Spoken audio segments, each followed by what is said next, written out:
What's good, Ivy Nation? Welcome to another edition of the Irish Breakdown podcast. I'm Vince D'Addario. That's Brian Driscoll, and we are primed to talk some Notre Dame football with you today. Hey, no breaking news. It's a good day. Yeah. Yeah. Well, and you know we're getting closer to the season, Vince, because my request to come on shows always grows. I got a text from Cole Kubelik last night, a former Auburn offensive lineman, used to work at ESPN. So I went on his show this morning. Going to be on Bill King tomorrow. So that's just, you're getting close to football season when that starts happening too, man. So right. Went on with Mark Rogers, the voice of college football, went on his show the other night. So yeah, man, it's that time of year, dude. It's an interesting time of year. You've got a lot of prognosticators out there, shooting their shot and trying to figure out if they know what's going on. And it's just, it's comical to find out how little some people know about certain things. But I digress. But I'll say this: there's a lot more external excitement about Notre Dame this year than I've seen in a long time.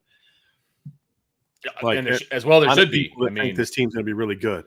Yeah. Again, they got a lot to prove, sure, which we've talked about and we'll continue to talk about. But there's a lot of people trying to jump on the bandwagon a little bit when it comes to this Notre Dame team. We'll see if that continues, right? Sure. And week one's going to tell us a whole lot. But yes, sir. This team has got a lot of growing to do and a lot of growth that needs to happen, and certain positions need to step up. Linebackers got to play well this year. We're going to talk about them in part 2, 3, and 4 of today's show. Part 1, offensive tackle is a big question mark now. We're going to talk about that in our practice report, which is going to be part 1. But man, it's just that time of year, Vince, where it's out there today. It's just like, man, it's football season, dude. Like we're out here, it's football season. And, we're out there dodging rain, having a good time out at practice, and trying to glean as much as we possibly can from the 5 periods that we had access to. And so that's kind of where we're going to start things off, Brian. We had access this morning to the first part of practice.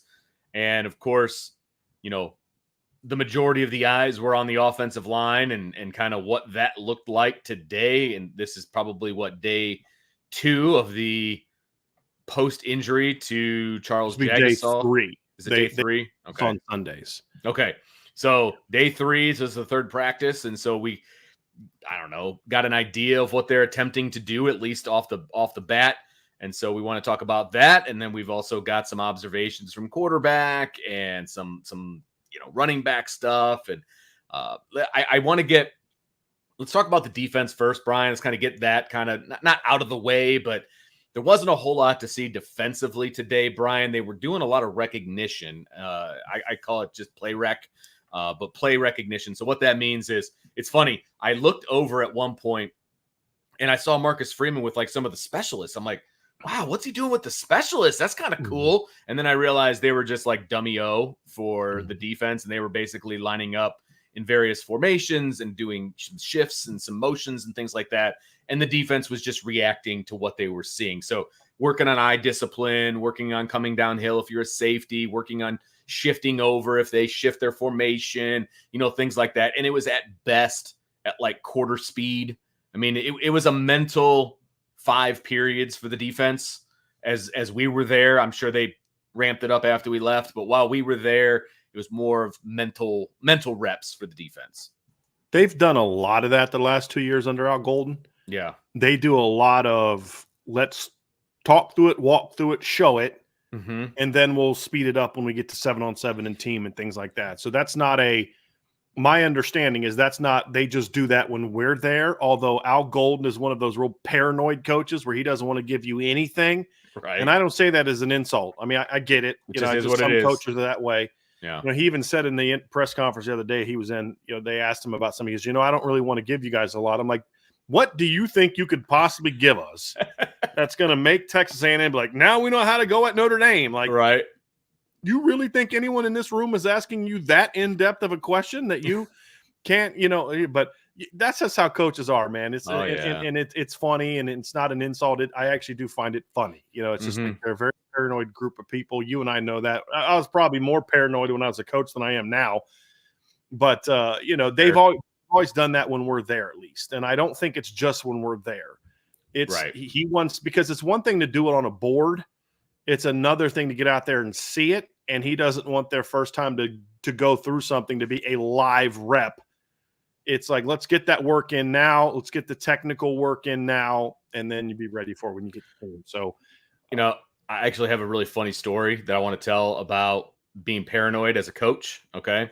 So my father-in-law used to be, he worked the headsets on game day. So that was like his not side gig, but he worked at Notre Dame, and that was one of the things that he did. And so he would travel with the team, he would do all these things, and the various head coaching changes were very interesting as to his access in the coach's booth, because he would have to be up there in case something went wrong or whatever. And forever he was in the booth. I mean, listening to the coaches, doing the whole thing, and he was on a headset, the whole deal. And there was one particular head coach / defensive coordinator, when they would leave the booth at the end of games, he would make like the graduate assistants and stuff take the trash with them. Like they would take the entire trash thing, and take it out and take all the paper and they were super and these were home games, Brian. Home games in the home coach's booth. Like they were taking the trash with them that had like pizza and stuff. I mean, super duper paranoid. And then of course there were coaches where he wasn't even allowed in the booth and had to, so it's just, to your point, coaches are very, very paranoid to the fact that they take their trash with them when they leave a room, which I think is hilarious. And that's what we saw from the defense today. So there's not a lot to say. There were a couple players we'll just talk about that we did watch during some of the drills when they were going through. I had my eye on Rod Hurd and Jordan Clark today. I know you had your eye on Jordan Clark as well. Yeah. I really like how they move. And it's obvious that Jordan Clark doesn't have the speed that Thomas Harper had. He doesn't have like that long speed, but his short area quickness and how well he just flips his hips and things like that he's very smooth. Mm-hmm.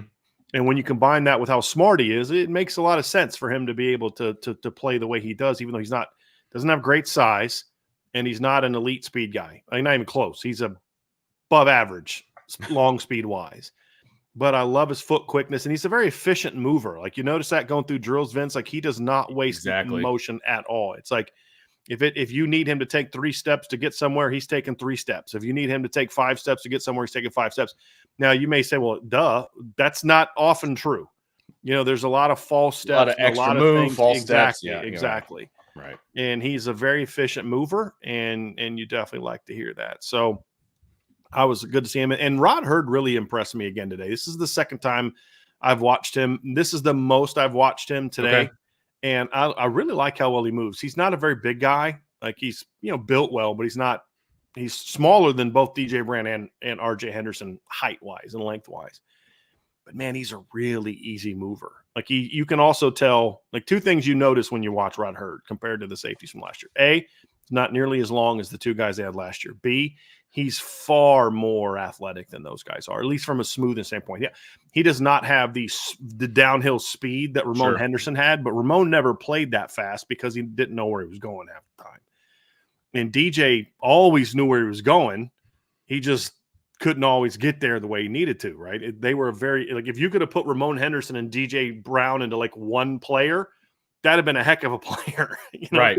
Take Ramon's speed and athleticism and DJ's mind for the game and smarts and football IQ, that'd been a heck of a player. Well, Rod Hurd kind of has some of that. He's a more athletic player than DJ Brown, but he's very smart. I mean, just kind of watching him and Xavier Watts during some of those read and react periods where they're just communicating. I mean, they look like they've been playing together for a couple of years. Absolutely. Xavier Watts looks like he's on a different level. I mean, as far as from a mentality standpoint, he just looks, you watch him move around in practice and how he communicates with people. And I'm not saying that he didn't do this last year, but it just seems more effortless this year. I mean, he just seems more in control, more of a leadership position. I mean, you could just see how a guy carries himself, right? I mean, he didn't get more athletic from last year to this year. He just looks more relaxed and just more smooth, I guess is the best way to put it. And that comes with being comfortable, and it comes with knowing what you're supposed to be doing on a rep to rep basis, whether it's a drill or whether it's team or whether it's whatever. He just looks that much smoother to me this year and more.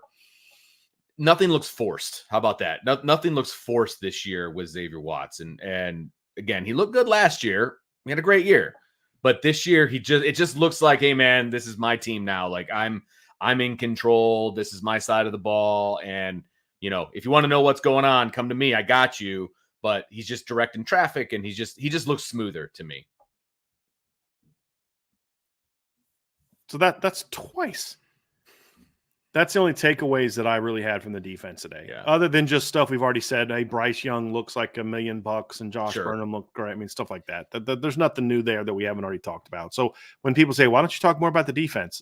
Honestly, that's a big reason why we don't often talk about the defense in practices, because there's not a whole lot to report. Yeah. Once you get past this is how everybody looks, mm-hmm. Physically looks in the shape they're in. I don't know what else you want me to tell you. Yes, right. Drake Bowen and Kingston Viliamasa look really good going through half speed drills. Right. I don't know what else you can tell me. Right. Tell you. So, but a lot of the other stuff, man, again, is on the offensive side of the ball, and that's where we can kind of focus next. So obviously, the focus and attention by most people today was the offensive line and kind of how they are responding to the news that we got about 24 hours ago that Charles Jagasaw is going to be out for the season. With that torn pectoral muscle and all of that. And so, how is Notre Dame going to respond, at least early on? And what was that going to look like? Well, Brian, we got our answer, at least early on. Again, this is day 3, I think, overall of them knowing what was going on and having to adapt and adjust. But it was one of the scenarios that we laid out, right? They left Emil Wagner on the right side, and they had Tosh Baker running with the ones on the left side. And that was primarily what we saw. We did see for a couple of reps, they had Tai Chan in at left tackle as well with the ones.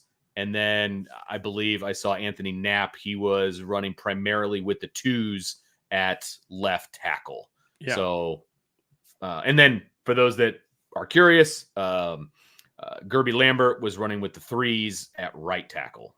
So, yeah, I don't make too much of it. It's right. only a couple days after this whole thing happened. Exactly. And we only saw the certain drills. Like we saw, like the way it works is again, like day 1, we saw Pat Coogan getting all the first team reps at left guard. Well, that was a problem. Well, then day 2, Rocco Spindler got all the first team reps at left guard.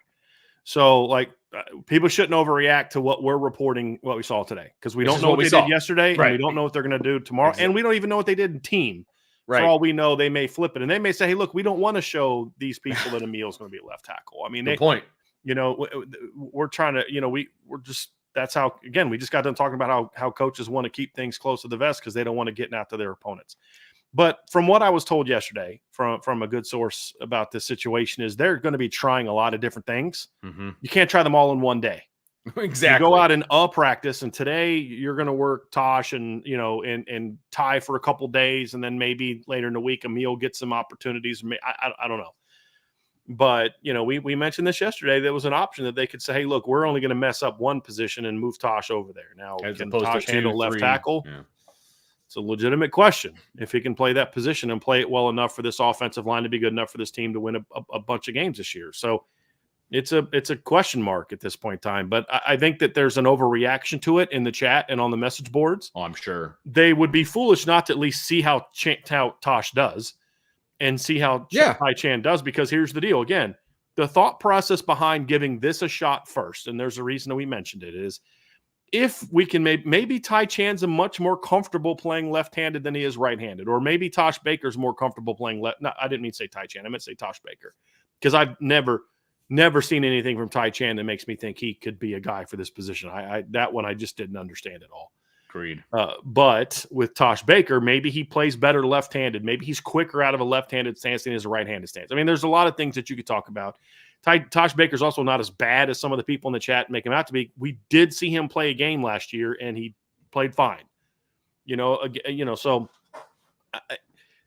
But if you move him there and he can handle it, right, he can play well, then your left guard, your center, your right guard, and your right tackle are all the same of what they've been all camp.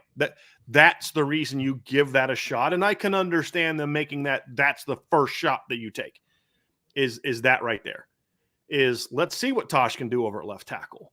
Let's see if he can handle that, because then if he can handle it, then we're only having to adjust at left tackle Everything else is the same. If you have to move Emil over there, then now you're altering 2 positions from where they were the first day of fall camp. Now you don't have your number 1 right tackle.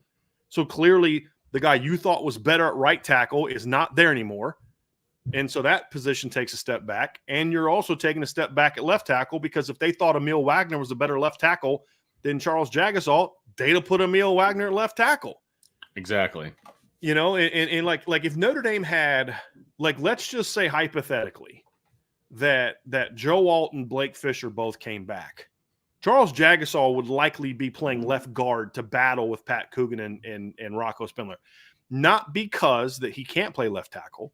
The point is they were going to find a home for Charles Jagasaw this offseason. Like, they were going to let him compete somewhere. Sure. And because they think the world of him. And if they thought that Emil Wagner was that guy and they didn't think Charles Jagasaw could play left tackle, they would have put Emil over at left tackle in the spring, and they would let Charles Jagasaw battle for the left guard job, just like they're letting Sullivan Absher do, who the staff is also very high on. So again, for this day, this is what we saw. We saw Tosh playing left tackle, and we saw Emil staying at right tackle. So again, you're not going to move everybody over there the same day. You're just right. That's not how it works. That may make people in a podcast chat feel better, or on a message board feel better. But as a football coach, that's not practical. Let's see what this guy can do for a couple days. Let's give this guy some reps over there for a couple days, and then we kind of cycle through it. And that's how you figure it out. You don't just throw 5 guys over there in one day and say, okay, well, let's see who looks the best today. They're going to try different guys out. I would imagine it'll take them about a week or so before they really settle in on something.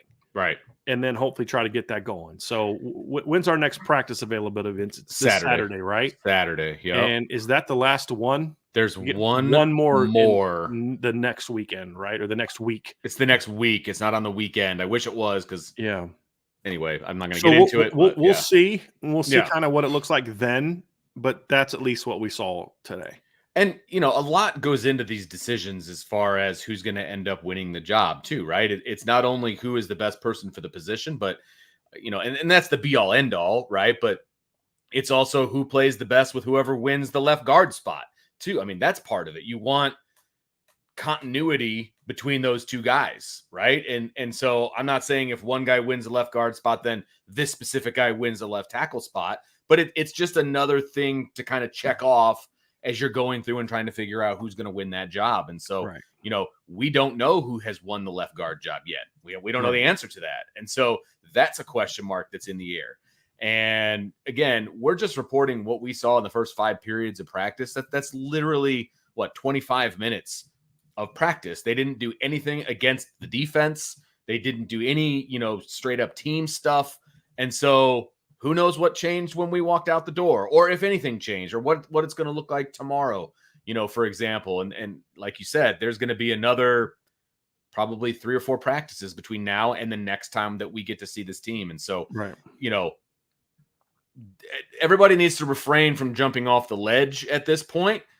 Let the coaches go through the process of figuring it out, and whatever decision that they make, once they make that decision, don't worry, we're going to have opinions about whatever decision that is. Yes. Right. But I'm just not, Vince, we're not going to stand here. Exactly. And like, it would be good TV, so to speak. People would like it. People who think that's a horrible thing to put Tosh Baker. If we just came out here and like fed red meat to the rabid dogs, I mean, right. But again, it may not end up being a good thing.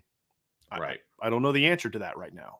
Right. And what I mean, and there's nothing we saw today that makes me think he can do it or can't. I mean, absolutely. That's the thing, is like, we can't evaluate that because of what we saw from them in practice. I mean, there's some things I saw that I put in my practice report. There's things that I wish Joe Rudolph would do a better job of focusing on and emphasizing in practice. And we'll see if, how that kind of goes. But I look at it and say, Vince, we'll see if he can handle the job. I don't know if he can handle the job. He's going to get a shot to do it. I would imagine Emil will get a shot to do it. But, again, are you willing to impact one position or 2? That's the question mark. And if you know that you've got a guy somewhere, okay, maybe you can feel that you can protect Tosh Baker to the right as opposed to Emil to the left. Again, that's not always how it works. You know, you may say, hey, look, with how we like to set protections, we would like to slide more to the left. So putting our Tosh to the left and hit, there's a lot of different ways to look at it. I'm not saying this is a good decision, bad decision. The only thing that I would say today, unless Tai Chan just completely changed who he is from the spring, I don't know how that's really worthy of time or reps, you know, unless he completely changes from who he was. Because when I watched Tai Chan, I didn't see a guy that moved anywhere close to good enough. Like Tosh Baker moves better than I think some people in this chat give him credit for. I think that we have people who only watch the bad plays of an offensive lineman and say, well, that's this. But like, he's better than Tai Chan, a lot better than Tai Chan. Yeah, it's not close. And we know a lot more about Tosh Baker than we know about Emil Wagner. That's the reality too. Part of the reason that people are down on Tosh Baker is because he's been here so long, and there's a lot more of a body of evidence where Emil is still a little bit of that unknown. You know, we haven't seen him start a game. We haven't seen him give up a sack in that type of situation. So I think people just need to take a deep breath. Let's let it play out a little bit. Exactly. And just evaluate it as we go through it. Yeah. You know, and all hope that, hey, we hope that they make the right decision. That's what we can all hope for. But I think the first practice that we got to see for 5 periods, not knowing at all what they did for the next hour after we left, it's just like, let's just see if it's the same way that it is next Saturday and it's the same way that it is the week after that, and Tosh doesn't look any better, then we'll have that conversation. Sure, we'll have that conversation. Yeah, 100%. But you know, we've got to at least give these coaches an opportunity to make a decision, because I mean, that's just how you can't just rush a decision like this. We're not the people that say trust the coaches. That's not us. No. What I'm saying is simply, you're going to need more than 5 periods of a practice to be able to say what they are doing is or is not right or wrong. Because again, it's a very early in the process, and I fully expect multiple guys to get opportunities over there, and they're going to see who's going to play. And it's not a deal where they're just going to play the veteran, because they've already shown in this fall camp anyway that they're willing to put an unproven younger guy in over a veteran, because that's what they did at right tackle with Emil Wagner. And that's why Tosh wasn't even with the first team. And I saw somebody say, well, you know, Tosh Baker couldn't even beat out Emil Wagner. Well, what is that supposed to mean? I mean, everybody keeps telling me all season how talented Emil Wagner is, how good Emil Wagner is. Like, Emil Wagner's a very talented player, guy that I gave a 5-star upside grade to. We're acting like Tosh Baker couldn't even beat out Kane Madden. I mean, like, what are we doing here? Right? Like, right.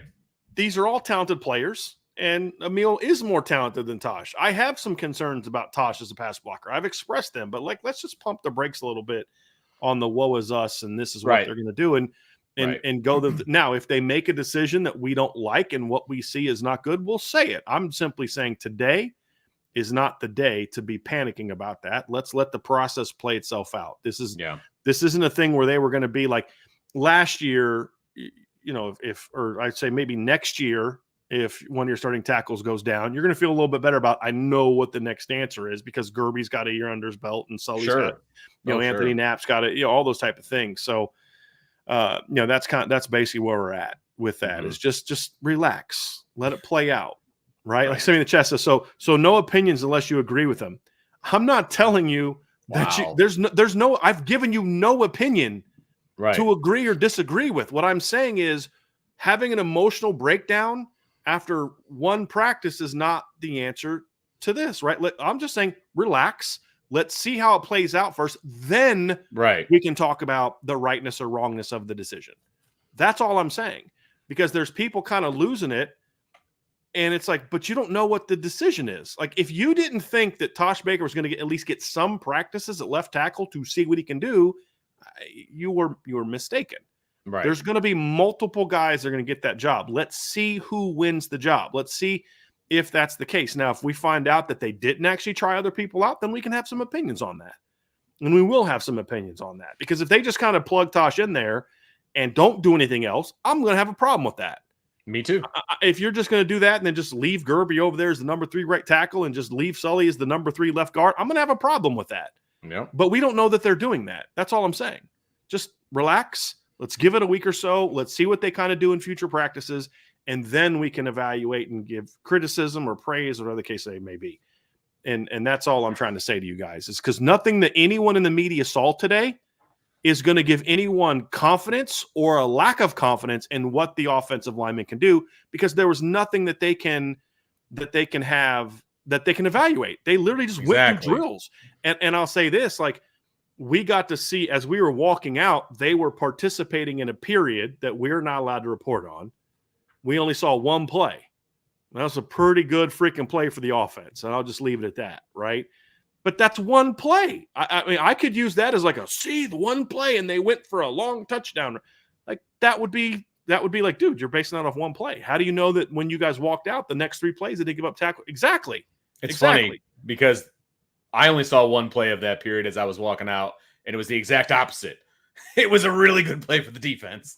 So it's funny that you saw something different than I did too. Yeah. So, again, you can't take it one play at a time. Like, you can't make all these massive assumptions based on one thing. And I also want to add, if anybody has been with Irish Breakdown for any extended period of time, has anybody ever thought that Brian or I or Sean or anybody else like withholds our opinion? Like, we're going to give you our opinion once there's an opinion to give. Don't worry. Like, we're not shy about giving our opinion. Right. We're just allowing the coaches to make a decision, and then we'll say whether we agree or disagree with it. And we made that mistake, not you, but Sean and I, especially me, on the first practice, because Pat Coogan got all the number 1 reps at left guard, and they had Rocco at right guard. And I assumed battle over. Yeah, right. Mistake. And I criticized them for it. And then the very next practice we were at the next day, it was completely flipped. They had a plan. I reacted to what I saw from one practice. Right. And you needed to kind of, okay, let's see how it plays out. Sure. And that's all I'm saying. Now, that's a good point. They may still end up making the decision that I don't like. And I promise you, we'll tell you about it. I'll tell you about it. Don't worry. I'm simply saying, like, take a deep breath. Right. And let's let this play out a little bit. And so, no, we're not telling anyone that they can't have a certain opinion. We've literally told no one you are not allowed to have that opinion. We're simply saying it's probably not advised to be that strong. And I would say that also to the people that are like, no, Tosh is going to be fine. You don't know that either, right? You haven't seen him. The last time we saw Tosh Baker playing left tackle, it did not go well. And that was back in 2021. So I'm just saying, relax, people, and let's let it play out. Then we can, when we have more data and we have a better idea of what they're doing, then we can have an opinion on it, because it is an important decision for them to make, Vince. They got to get this right. Oh, yeah. Because if they don't get this right, the offensive line is going to have a hard time being what it needs to be this season. So there is a lot at stake. I will absolutely say that. There's a lot at stake. And I'm not saying they're going to make the right decision. I'm just saying we don't know if they are or not today based on what we saw. That's all I'm saying. We need to let the process play out. Right. But it does suck that we're even here, having the conversation, because I just would rather not. I would rather not. That's basically where I'm at. So real quick, couple things too. Quarterback, Vince, obviously we saw them working on some different route combinations today, including a route that Notre Dame fans are going to see run a lot this season. And there's actually a breakdown of this particular play on the message board, which we've talked a lot about. But quarterbacks were fine. They look good. No CJ Carr today at practice, by the way. A little throwaway there. CJ was sick. He's got an illness. He didn't practice, kind of like what happened with Steve Angeli in the spring when he missed a practice because of an illness. They're a lot more, stay at home than they used to be on that stuff. Which is, whatever. It is what it is. I don't have an opinion on it. It's like when COVID hit, my wife was like, they're telling people that have COVID not to go out. I'm like, shouldn't that have always been the case though? Like, whenever I was sick, I wouldn't go to church or something. You know what I mean? Right. Or go out to a restaurant if I had the flu or anything else. So that they're doing a lot more of that now, because that's how you get stuff running through the locker room, and you get your whole team sick for a week. So they keep, which again makes sense, but. He wasn't there today because of that. No injury, nothing else going on. Just he's got an illness. So I look at it, Vince, and not a ton to gather from the quarterbacks today, other than they're getting sharper. I will say this: I did notice today Riley Leonard's command is growing every day. little bit more vocal, a little bit more confident in where he's supposed to be. Timing is better. He throws he was missing by a foot. Day 2, he hit today. And there was a period too, Vince, where you just kind of look at Riley and you're like, this is a coachable kid too. Yes. And I thought that was important to see. Well, and that was, something that we saw while we were watching. Again, it's routes versus air, RVAs, and it was what they were accomplishing. And he had, I'll set it up for you. He had 2 quarterbacks throwing, one to the right, one to the left.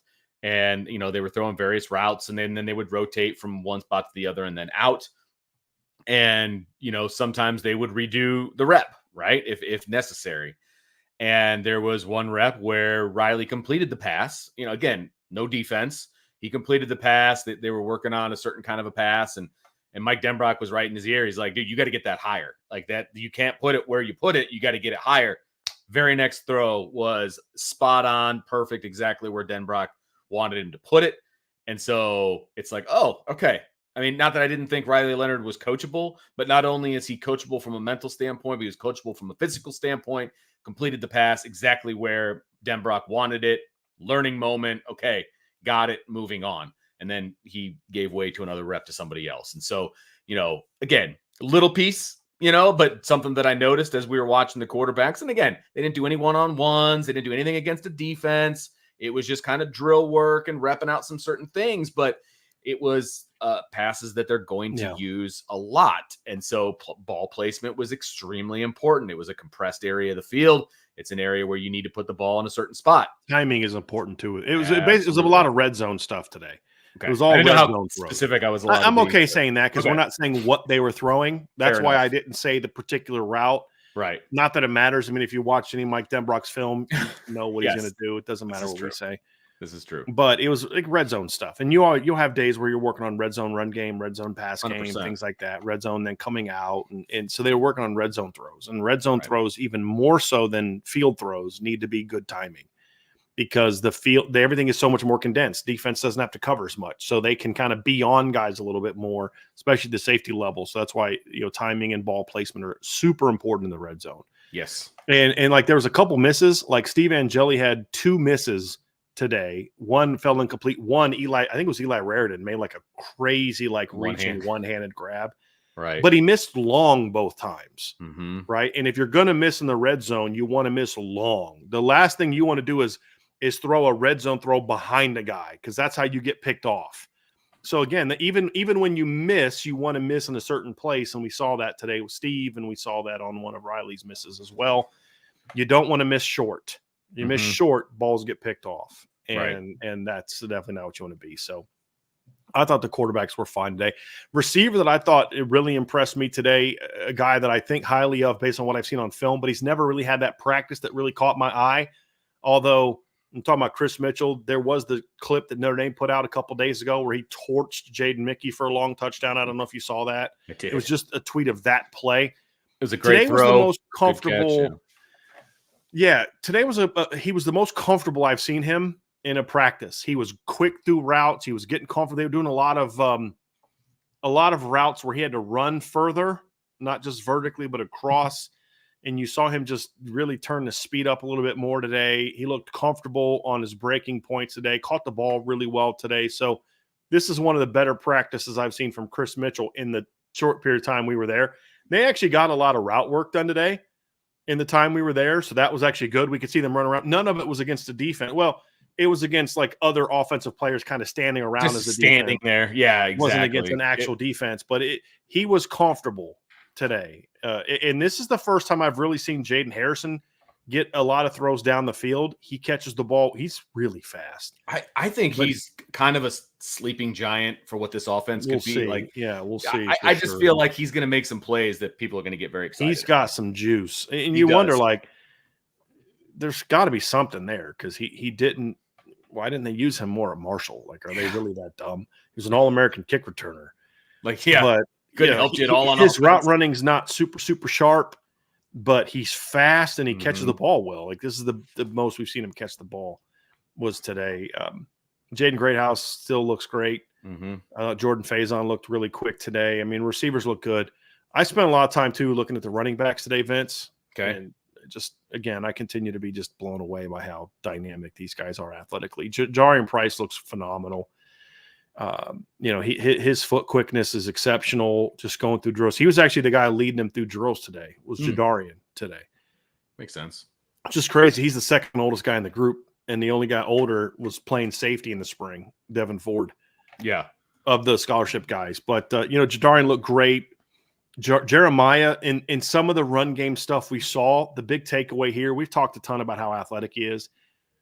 Today was the most patient I've seen him getting downhill on zone stuff. Okay. Like that was good to see from him, is because normally Jeremiah gets the ball and he's like, I'm going. Today I thought he had a better understanding of, hey, dude, timing kind of matters on these runs. You can't get downhill too fast or too slow. I thought this was the most comfortable I've seen him in practice in regard to that. The footwork, the timing of runs, and then, of course, once he does that, like the athleticism is just exceptional. But this is also the closest I've been up to him in a practice this today, and you see like the filling out is really taking hold. I mean, he looks great, and he hasn't lost a step. Keidron Young looked great today. He's definitely healthy. His foot quickness for a 230-pound guy is very impressive. And I'll say this, Vince, they got two of the most impressive looking walk-on running backs I've seen like in forever. Like Justin Fisher was playing tight end before, and he does not look like a tight end. He looks like a 6'2" running back. And Jake Defelski is a really athletic kid who weighs almost 230 pounds. Like they all look like scholarship athletes. I mean, it is really impressive, because I was thinking you're going to watch Justin Fisher and Jake Defelski running next to Jadarian Price and Jeremiah Love. They're going to look bad. And you're like, nope, no, they belong. They look like they belong. They do. Right. Yeah, they do. I mean, we're not saying that they're first or second string. We're just talking athletically, how they go through bag drills. But they belong, man. Like, kids. Yeah, for sure. And that's, where's that going to help Notre Dame? Is that going to help them running back? No. Is it going to help them on special teams? Yeah. When you've got kids like that, they're both over 220 pounds, right, and moving like that. So you talk about being on the coverage teams and the return teams and things like that. Those are guys that are going to help you a lot in those areas. Yep. So, and I was worried that Justin Fisher was going to have to lose a bunch of weight to go play running back. He looks just as thick now as, a little bit more streamlined, but just, overall size wise, he looks as big as he was when he was playing tight end. Yeah. He's just an athletic kid. I always thought tight end didn't really do much for his skill set. And that's just me personally, because I watched him all through high school, carrying the football and playing quarterback. His home is at running back, and you can tell that I think he just fits in there a little bit better. But again, he has streamlined his body a little bit. He's not as thick in the waist as he was when he was playing tight end. And he looks like he could take on some dudes, that are coming after him if he's carrying the ball. You know what I mean? So, but good looking kid, and things are good in the running back room. There is no doubt about that. Anything else from practice that you want to bring up? I'm good, man. Okay. Other than we got that little quick rainstorm right in the middle. It was like huge drops too, and it came down hard like that. And then Ange grabs her camera. I put the camera she gave me up under my shirt.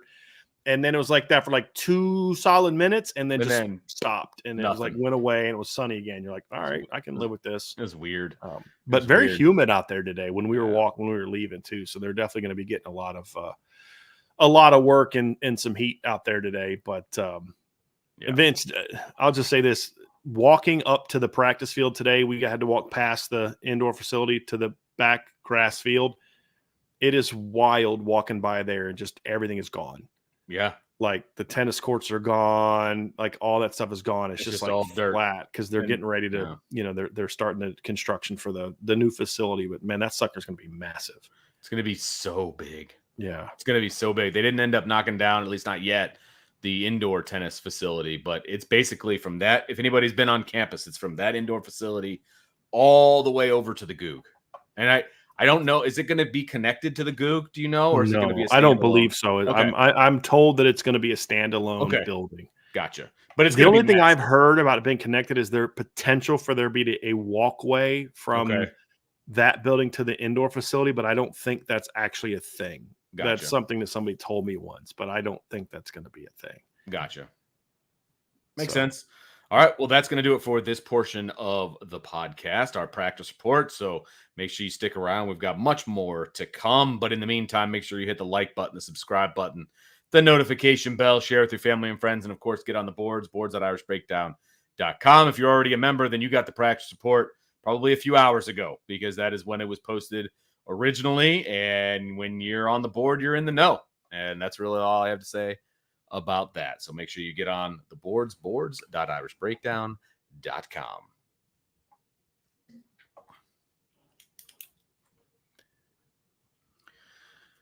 I got to say something. I screwed up at practice today. Uh-oh. So I had Angela there today. She had a green IB Nation shirt on, had an IB hat on that looks like a Notre Dame hat. And after the 5-minute period, the media people from Notre Dame kind of walk us all out. Yeah. Well, Alan was getting ready to walk past Angela. She's still there shooting photos. And I'm like, hey, grab her. And he's like, I don't know. Like, I should have just shut up and let her stay there. Because I think they thought she was shooting for the team. Right. I would have been like, I know who's doing today's practice report. That's for darn sure. But I thought that was a pretty funny moment. I was like, man, I should have just left her stay there and shoot photos. And, she could have just said, hey, just keep your turn on your video and do it. Right. I don't think they would have liked that very much. No, that would not have gone over well once they discovered that issue. Because I think the only person that knows who Angela is Katie, and she's on the other side of the field all day. Yeah. I don't know that Alan knows Angela, and I know Claire doesn't know, and Dan don't know Angela. So I was like, dang it, I should have. That's funny. I should have let her stay out there. That's funny. The real question is, how did your pictures turn out? I don't know yet. I'm hoping that there's at least one that's usable, because I have no clue. I've never used that camera before. I paid for it, but she uses it because I was like, well, let me see if I can shoot some things today, and we'll find out. Yeah. So she's going to get to that here in a little bit and awesome upload those photos. I'll let you know if any of them. Okay. Unless they all sucked or if there was any usable, I'll let you know. I'm curious. Sure. Okay. Yeah. So part 2 of today's podcast is we're going to talk about the linebacking core. And, we're basically going to follow the same kind of outline that we've been following as we've been going through the different position groups. And, this is a very interesting position group on the defensive side of the football, Brian. For the last, it feels like a lot longer than it probably has been. The last at least 2 years, all we've heard is got to get faster, got to get longer, got to get more athletic. And, they just kind of look past the production of the guys that were already in there. And here we are. Now, I guess now is the time, right? I mean, you've had some graduations and you've had some guys move on to the NFL, and you've got a lot of production, obviously, that needs to be replaced, but a lot of new faces in the linebacking room, and a lot of excitement when it comes to the linebacking room, and some guys moving positions and all kinds of stuff like that. And so this is going to be a very interesting room moving forward, right? I mean, overall, who's playing, who's not, all of it. There's a lot of question marks with the linebacking room, but a lot to be excited about as well. I mean, if you really think about it, they have no returning starters at linebacker. I mean that in 2 ways. Number one is Jack Kiser was the starter when they went to their base defense, but he only played 300 plus snaps last year, where the other linebackers were around 600 plus. And a big reason for that is because they only played their base defense maybe half the time. And then some of that, not even half the time, because then Jack got a ton of reps in the Central Michigan game when they played him at Mike linebacker when J.D. Bertrand was out for a game. So, Jack's not a returning starter, even if you want to look in the technical sense. He's clearly not, because only started 4 games. He was only on the field for the first play in 4 games last year. But even in a practical sense, because if your rover only starts 3 games because you just happen to start nickel a bunch of times, but he still played 350, 400 snaps, he's kind of a starter. Sure. The reason I say that, not practically and technically, he's not a returning starter, because he's not coming back at the position he played the last 3 years. It's a different position. Right, because I count Jack Kiser as a returning starter, even though technically he wasn't. He's a returning starter. He's played a ton of football. He started a bunch of games. And whether he was the first guy on the field for the first snap or not, it's not really how I evaluate it. But he's not playing rover anymore. He's now playing will. We don't really know how he's going to do there. I didn't think Jack played great at Mike last year when he stepped in the starting lineup, and I don't think he played great at Mike the year before when he started against North Carolina when JD was out. Having said that, That's because he was going from rover. Oh, by the way, this week we're going to put you Mike. Right. Because JD's out. That's different than Jack having all winter, all spring, and all summer to prepare to play inside. So it remains an unknown, right? You can say, well, look, I didn't think Jack was great inside in the past, and he wasn't. But that was a different type of scenario. Yeah. And what we can say is, but in space, Jack was their best playmaker last year in space, and the numbers show that. So the answer is, I don't know what he's going to do this season. I don't know how he's going to play. So even your sixth-year senior, played a ton of football, over 1,000 career snaps guy is still an unknown at will linebacker. So when you look at the linebacker position, there are tons and tons of question marks about this group, Vince. Tons of question marks. Oh, yeah. Who's going to start? Who's going to be in the rotation? How deep is the rotation going to be? How often are they going to rotate? Are they going to do more situational stuff this year where last year Marist and JD were in a lot of different things? This year, because you're deeper and you've got a lot of your guys that were freshmen and sophomores last year, now sophomores and juniors, and you've got a new batch of freshmen coming in. Yeah. So you're deeper than you were. You're a little longer, a little more athletic. This year, you're not as experienced. You don't have a two-time captain, a middle linebacker that you never want to take off the field now. So they may say, hey, look, Drake's your Mike linebacker, but maybe when they go to some nickel packages, he's not in the game where JD was last year. So there's a lot of different things you can do. I have my dime set of linebackers, my nickel set of linebackers. I have my, what do they call, like the Aztec defense or, thing that they had all of these names for. So in the past, the two mainstays were Marist and JD and all those things, Marist and JD. Will those guys be the mainstays this year like they were? Those are all things that we don't know.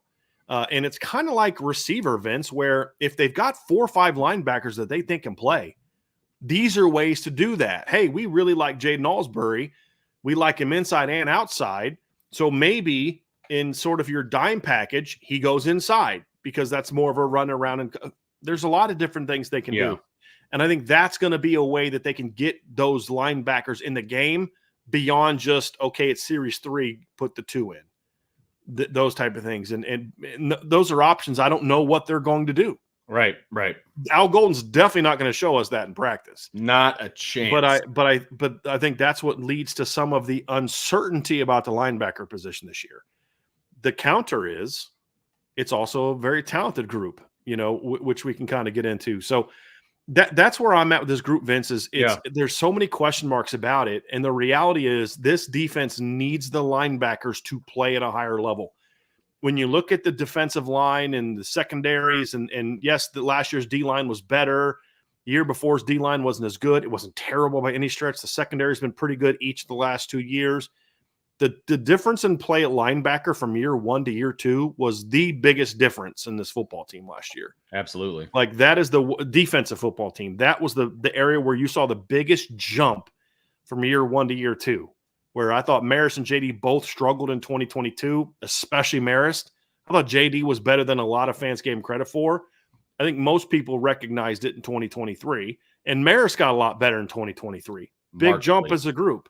Jack, I thought, was better in a lot of areas. And I thought Al Golden learned how to use them better. He understood, okay, this is where Jack is really good. This is where Jack has some matchup disadvantages. So here's a thought. Let's not put Jack in those situations as much. That's called this thing we refer to, Vince, as coaches, good coaching, right?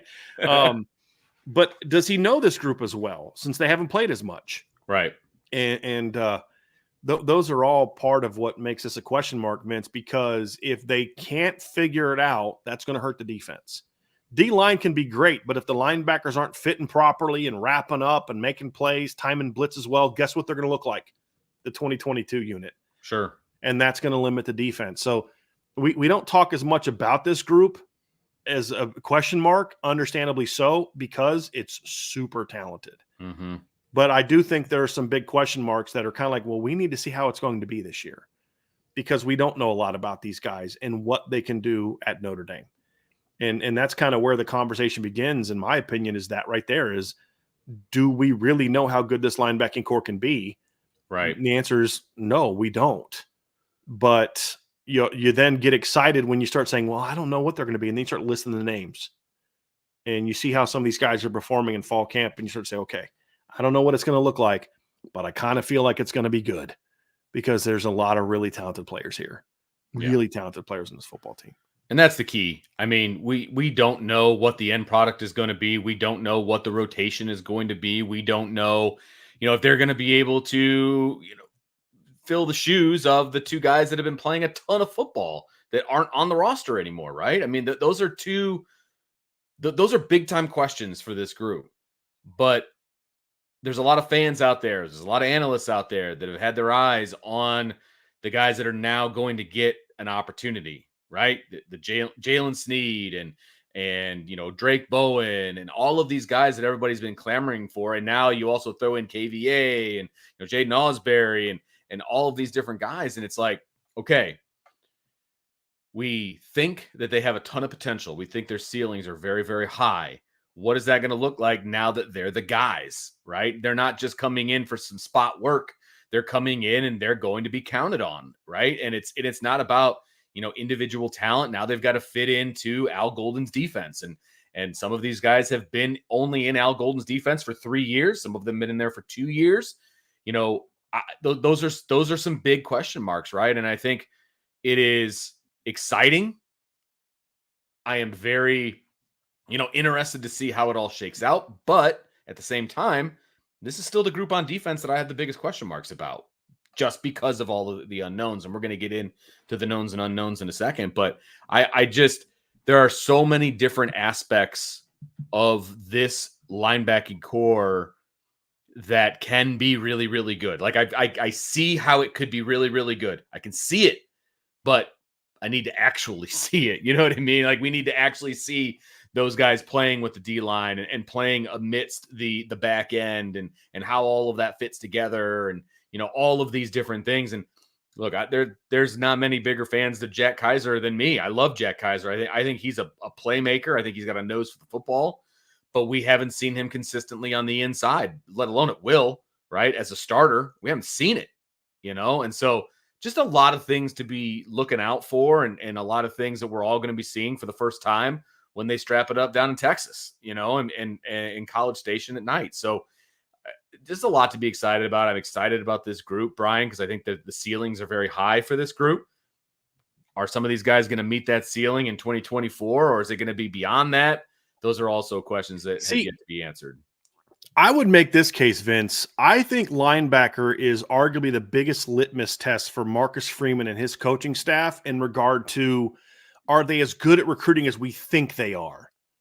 Right? Like right now it's about, man, he landed this guy and that guy and this other guy, and boy, the talent is so good, but that talent hasn't necessarily manifested into production because his first full recruiting class are rising sophomores. Right, exactly. They've only been on campus for 1 year. I mean, the junior class was the class that was put together primarily while he was D coordinator.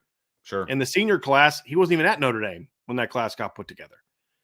And obviously fifths and sixths and the transfers. So you're starting to see, okay, that we love the talent, right? Like you look at Jalen Sneed, the linebacker position is the one position, and this is my point, where the roster is almost exclusively Marcus Freeman and his staff's recruits. The only exception is Jack Kiser, who now goes into his 21, 22, fourth year playing for Marcus Freeman. Yeah. Right? Like Jack wasn't recruited by Marcus Freeman, but he's going to be a sixth-year senior. He played under Coach Freeman in 2021. He played under Coach Golden in 22 and 23, and now he goes into year 4. So if he's the recruiter we think he is, and this staff is the developers of this position like we think that they are, there may be some ups and downs early, but this group should be very good. Yeah. That's a projection. That's the thing, is we don't know that.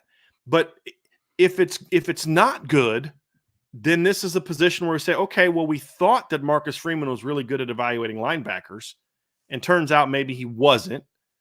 Or it's going to go the other way, and you're going to be like, see, this is why you're comfortable, because we're still in that unknown of, I think Notre Dame is reloading, not rebuilding. Like there are, some teams, and it was this way at Notre Dame for a long time. You can't lose a Joe Walt, a Blake Fisher, an Audric Estime, a Sam Hartman.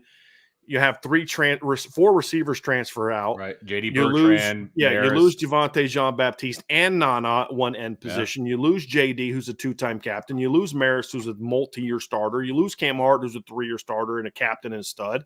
You lose DJ Brown, who's a multi-year starter and wasn't a captain, but had a lot of that type of ability. You don't lose that many guys and you're just expect to be better the next year. That hasn't been true at Notre Dame for a long time. There was always that kind of rebuild and then go back up again. And now you feel like talent-wise, just looking at the roster, you feel like, no, they're in reload mode. But that's a projection of what we think based on what we think of these guys as recruits. And this is the position arguably where it's there's no position that's as dominated, in my opinion, by recruits at this staff. You could look at offense, right, and say, well, what about offensive line? I mean, Billy Schrouth and Charles Jagasol and Ashton Craig and Emil Wagner were all guys that basically committed to and are playing for Marcus Freeman. I get that, but they committed to Harry Heastan or Jeff Quinn and Tommy Reese. They weren't recruited and identified by the current staff. You get what I'm saying? So this position is and on the offensive line, you still have Pat Coogan, you still have Rocco Spindler, you still have Tosh Baker, you still have a lot of guys, Ty Chan, that were recruited by Brian Kelly and his staff.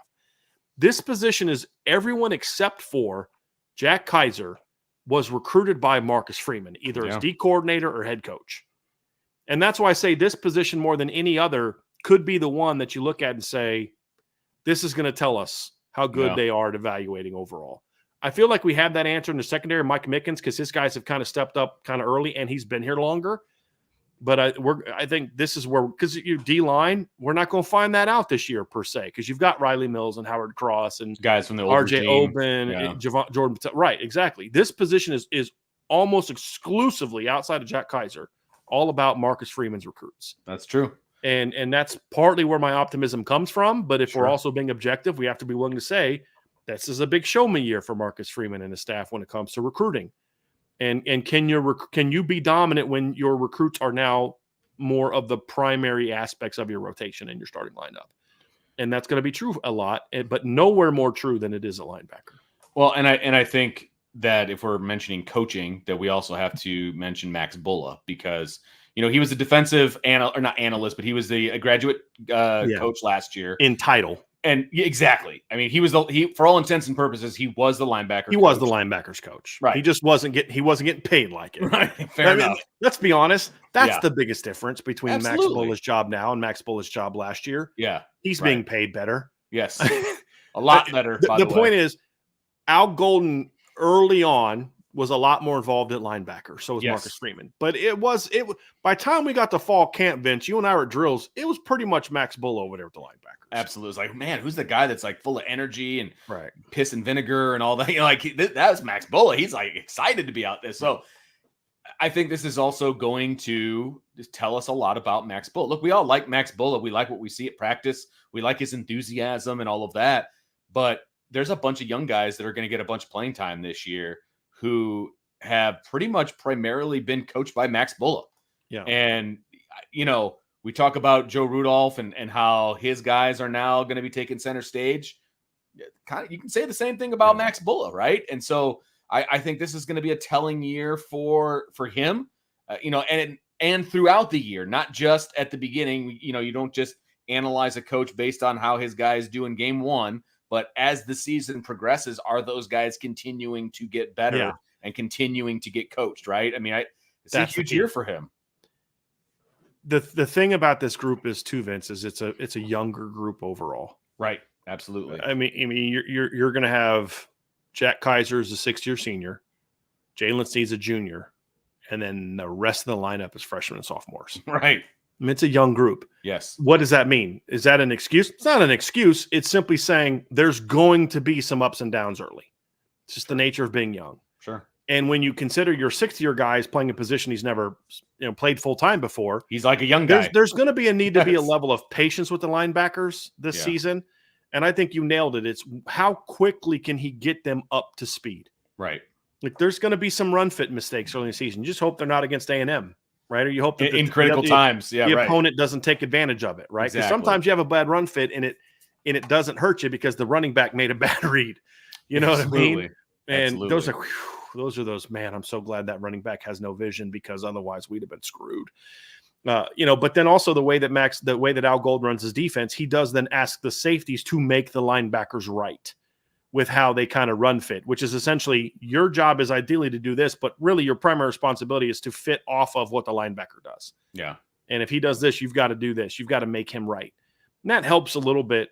But at the end of the day, your linebackers are a very important part of this defense. And so are they going to be able to go out and make – because like what we've said is this has kind of been our prediction.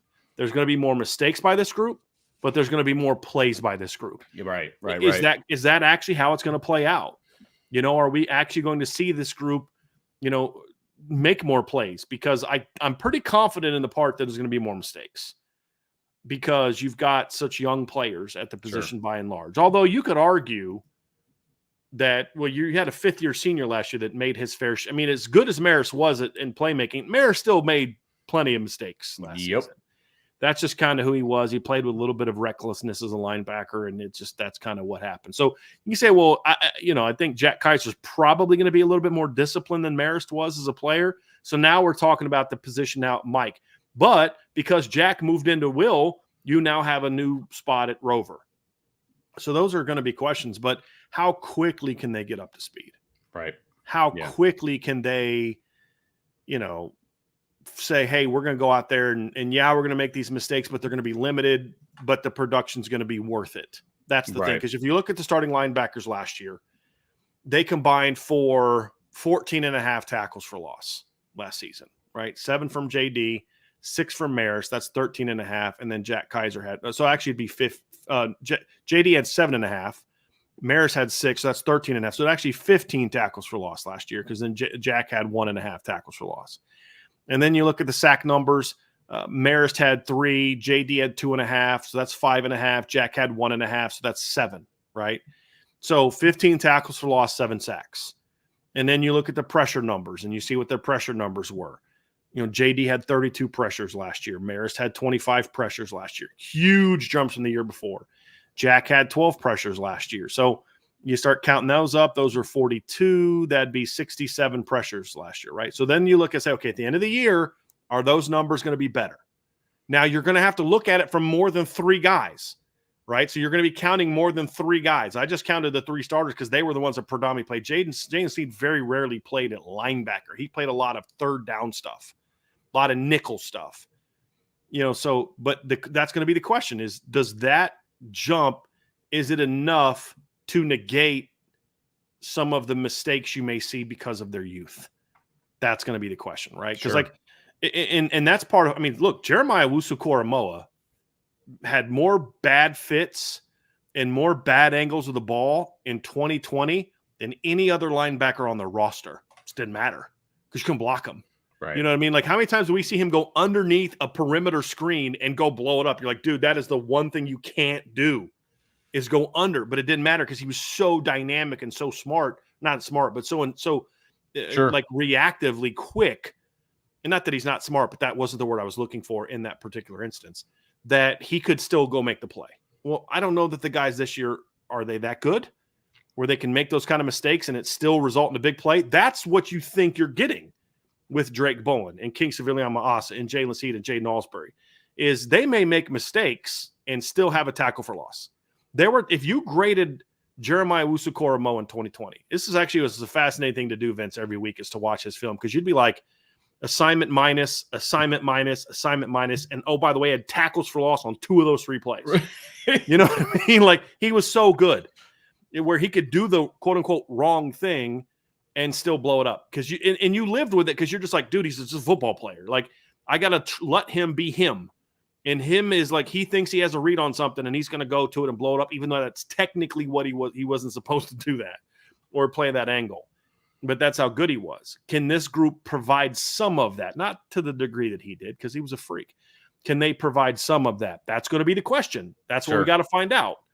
And how much they can add that is going to determine how much we can live with the potential of some of the youthful mistakes. And then, to Max Bulla, can you work out those youthful mistakes by the time we get to November? Sure. That's going to be the question. And that's when it matters. I mean, not that it doesn't matter in the first 12 games, because it does. But when does it really matter?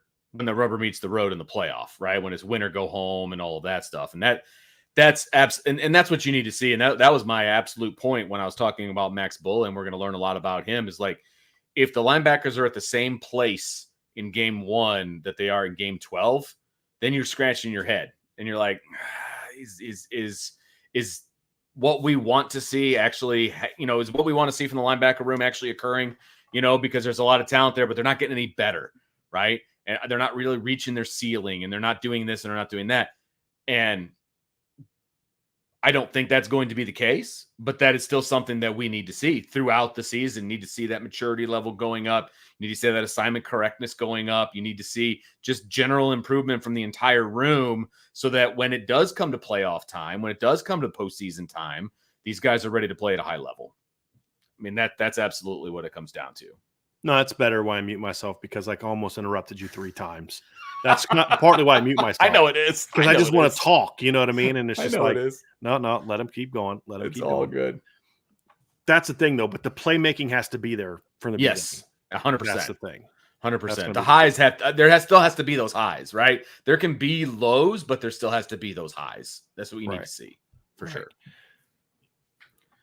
So that's going to do it for this part. So make sure you stick around, but like, subscribe, hit that notification bell, share with your family and friends, jump on the boards.irishbreakdown.com. We really appreciate that. And I know you'd appreciate it as well, because you're going to get all the information that you want to get about this team in a timely fashion. And that only happens over on the board. So make sure you log on boards.irishbreakdown.com for all of your Notre Dame football needs and wants.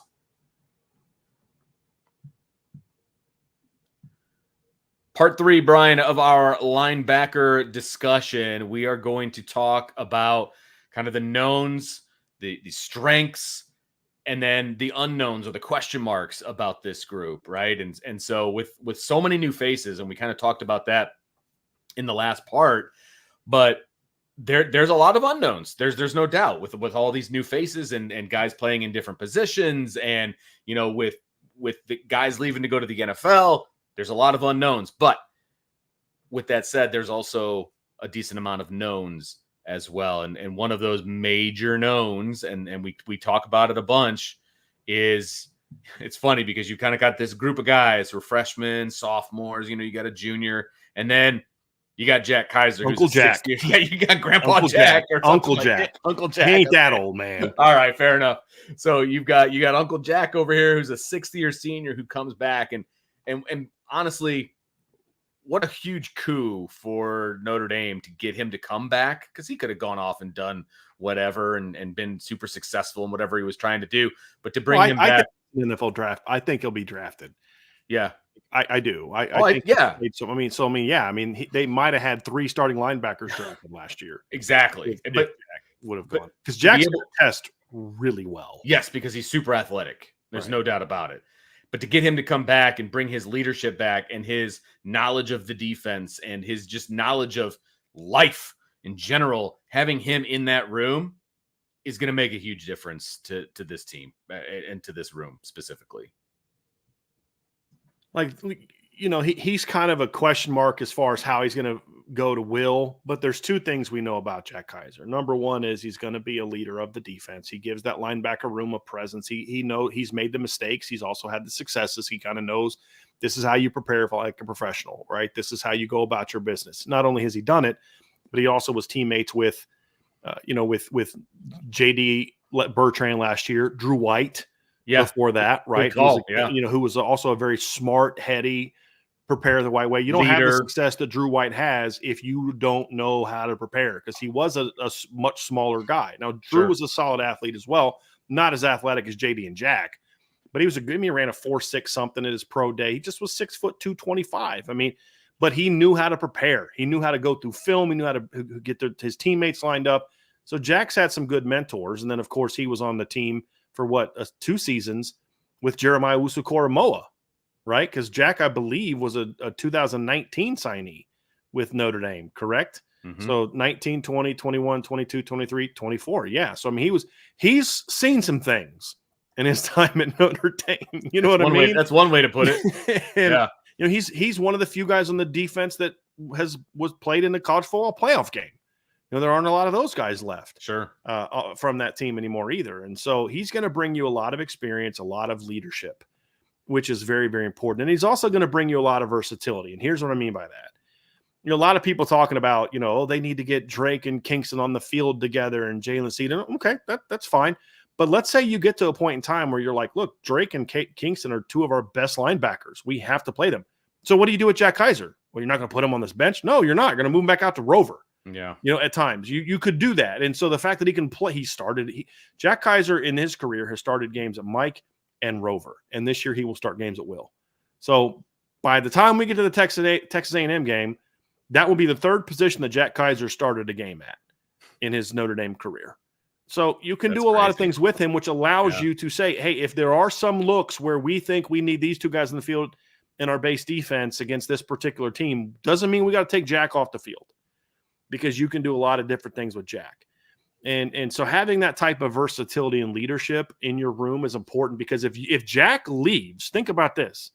If Jack Kiser would have left to go pro, Jalen Sneed is significantly the oldest and most experienced player at linebacker. That's crazy.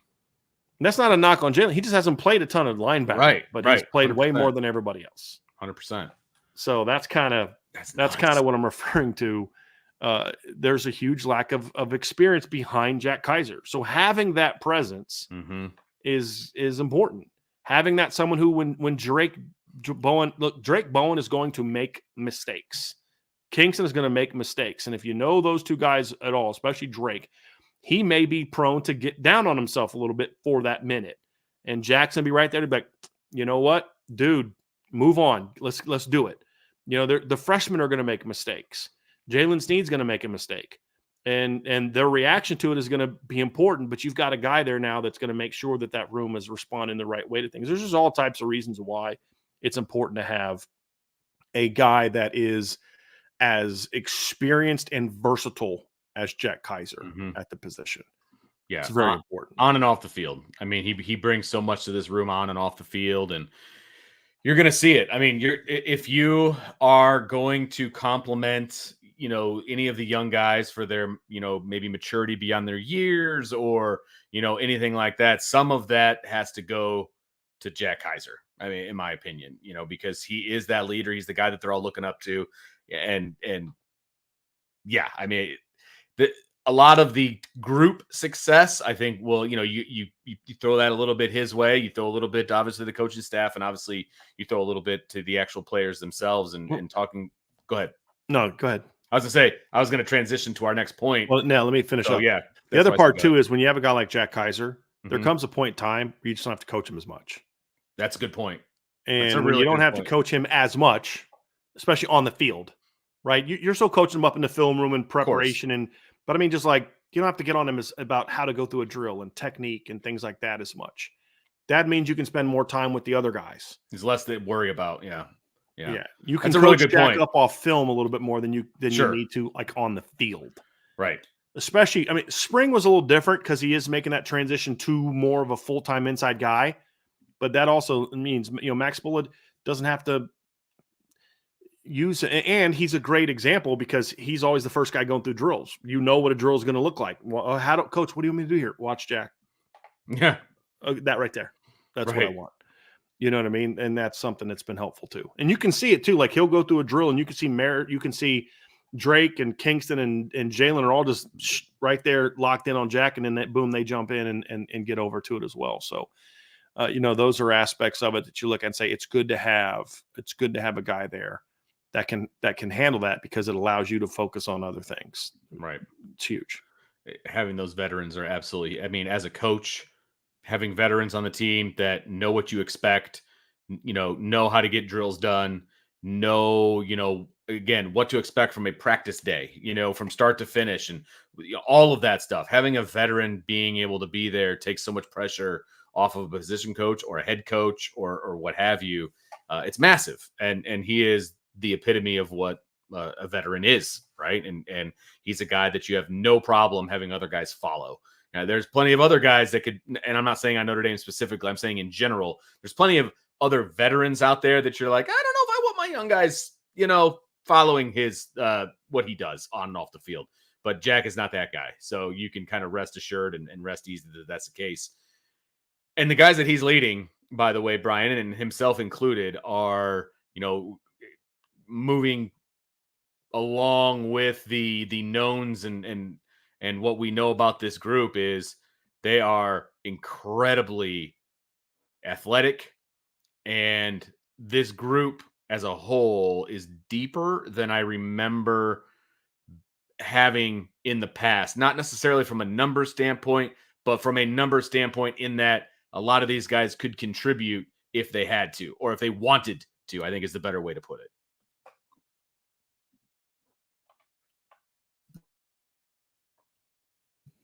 You know who's going to love this group more than maybe even more than Max Bulla, to your point about because you're talking about athleticism and depth. I'm looking at this super chat we got from Beefeater. Thank you for the super chat, by the way. But he says, love the linebacker talk today. Anytime for special teams. Vince, with your unique view of the kicking world, what are the more subtle advantages of a punter with a 5-second hang time versus the NFL average of 4.4 seconds? So we'll get into that here at the end of this deal. But when I first saw special teams, I saw LB and special teams. I'm sitting there thinking, like, who's going to love this group? Oh, Marty Biaggi. Is Marty Biaggi. Yeah, that's a great call. I mean, look, right now, Anthony Knapp might be – not Anthony Knapp. Teddy Rizak might be if you had to put your linebackers on a list, 1 through, they got 3 freshmen. You've got Drake, Preston, and I'm completely drawing a blank on Jaden Osbury. Duh. You got Jalen Sneed and Jack Kiser. So that's 8 linebackers, right? Because Kahanu's out. Scholarship linebackers. If you're going to put them 1 through 8, you probably put Teddy Rizak 8th right now. Because he's skinny, he's got to fill out a lot, but you're like, but that dude runs a 4.5. Right. I mean, he runs a low 4.5. Like, that's the lowest guy on your list. And he's almost 6'4". Bodike Hoon, 6'2.5", 6'3", 225, 230. Drake Bowen, 6'2", 240. Kingston, 6'3", 240. Preston Zinner, who we don't talk about, 4 or 5 years ago, we're talking about him maybe battling for a starting job, and we don't even mention him like right now, which we probably should. Like, this is a group like Preston Zinner may not play meaningful downs at linebacker, but if he's not starting on at least 2 or 3 special teams, I don't know what's going on anymore. Right. Like, that's something that you bring to the table, Vince, and it's one of those things where not all these guys can help you at linebacker, but other guys can help you over here in other ways. Well, there's only so many spots, right? And so many snaps. You can't play 7 linebackers in the game. Right. You just can't. But those guys that aren't can still help this football team win games. And that's well on special teams. So, yes, it's an athletic, deep group. There's a lot of potential. And why does that matter? Why is it important to be focused on the known? Because give me young guys that may not know what they're doing all the time that are really talented, because eventually they're going to know what they're supposed to do. Eventually, they're going to learn what they're supposed to go do. If you're a 4.9 40, knowing where you're supposed to go doesn't make you a 4.5. If you're a 4.5 and you don't know where to go, you may play like a 4.9. Yeah, right. But when you figure it out, you're back to playing like a 4.5. You know what I'm saying? And you look at a guy like the kid that NC State had this past year, Peyton Wilson. Peyton Wilson didn't always look like he looked this year. Now, he's always been talented. He's always been athletic. He's always had those tools, but he didn't always produce like he did this past season, and even when he was healthy. Why? Well, because he didn't always know what he's supposed to do. And as he figured out the defense, that's why in his last 3 healthy years, he was a 10-plus tackle for loss every guy. Didn't look like that as a freshman, but then eventually figured out because he's really talented. And that's the thing is, give me guys that are talented, and then it's my job to get them ready to go. But look, no matter how hard you try, you are not going to make Joe Schmidt 6'3".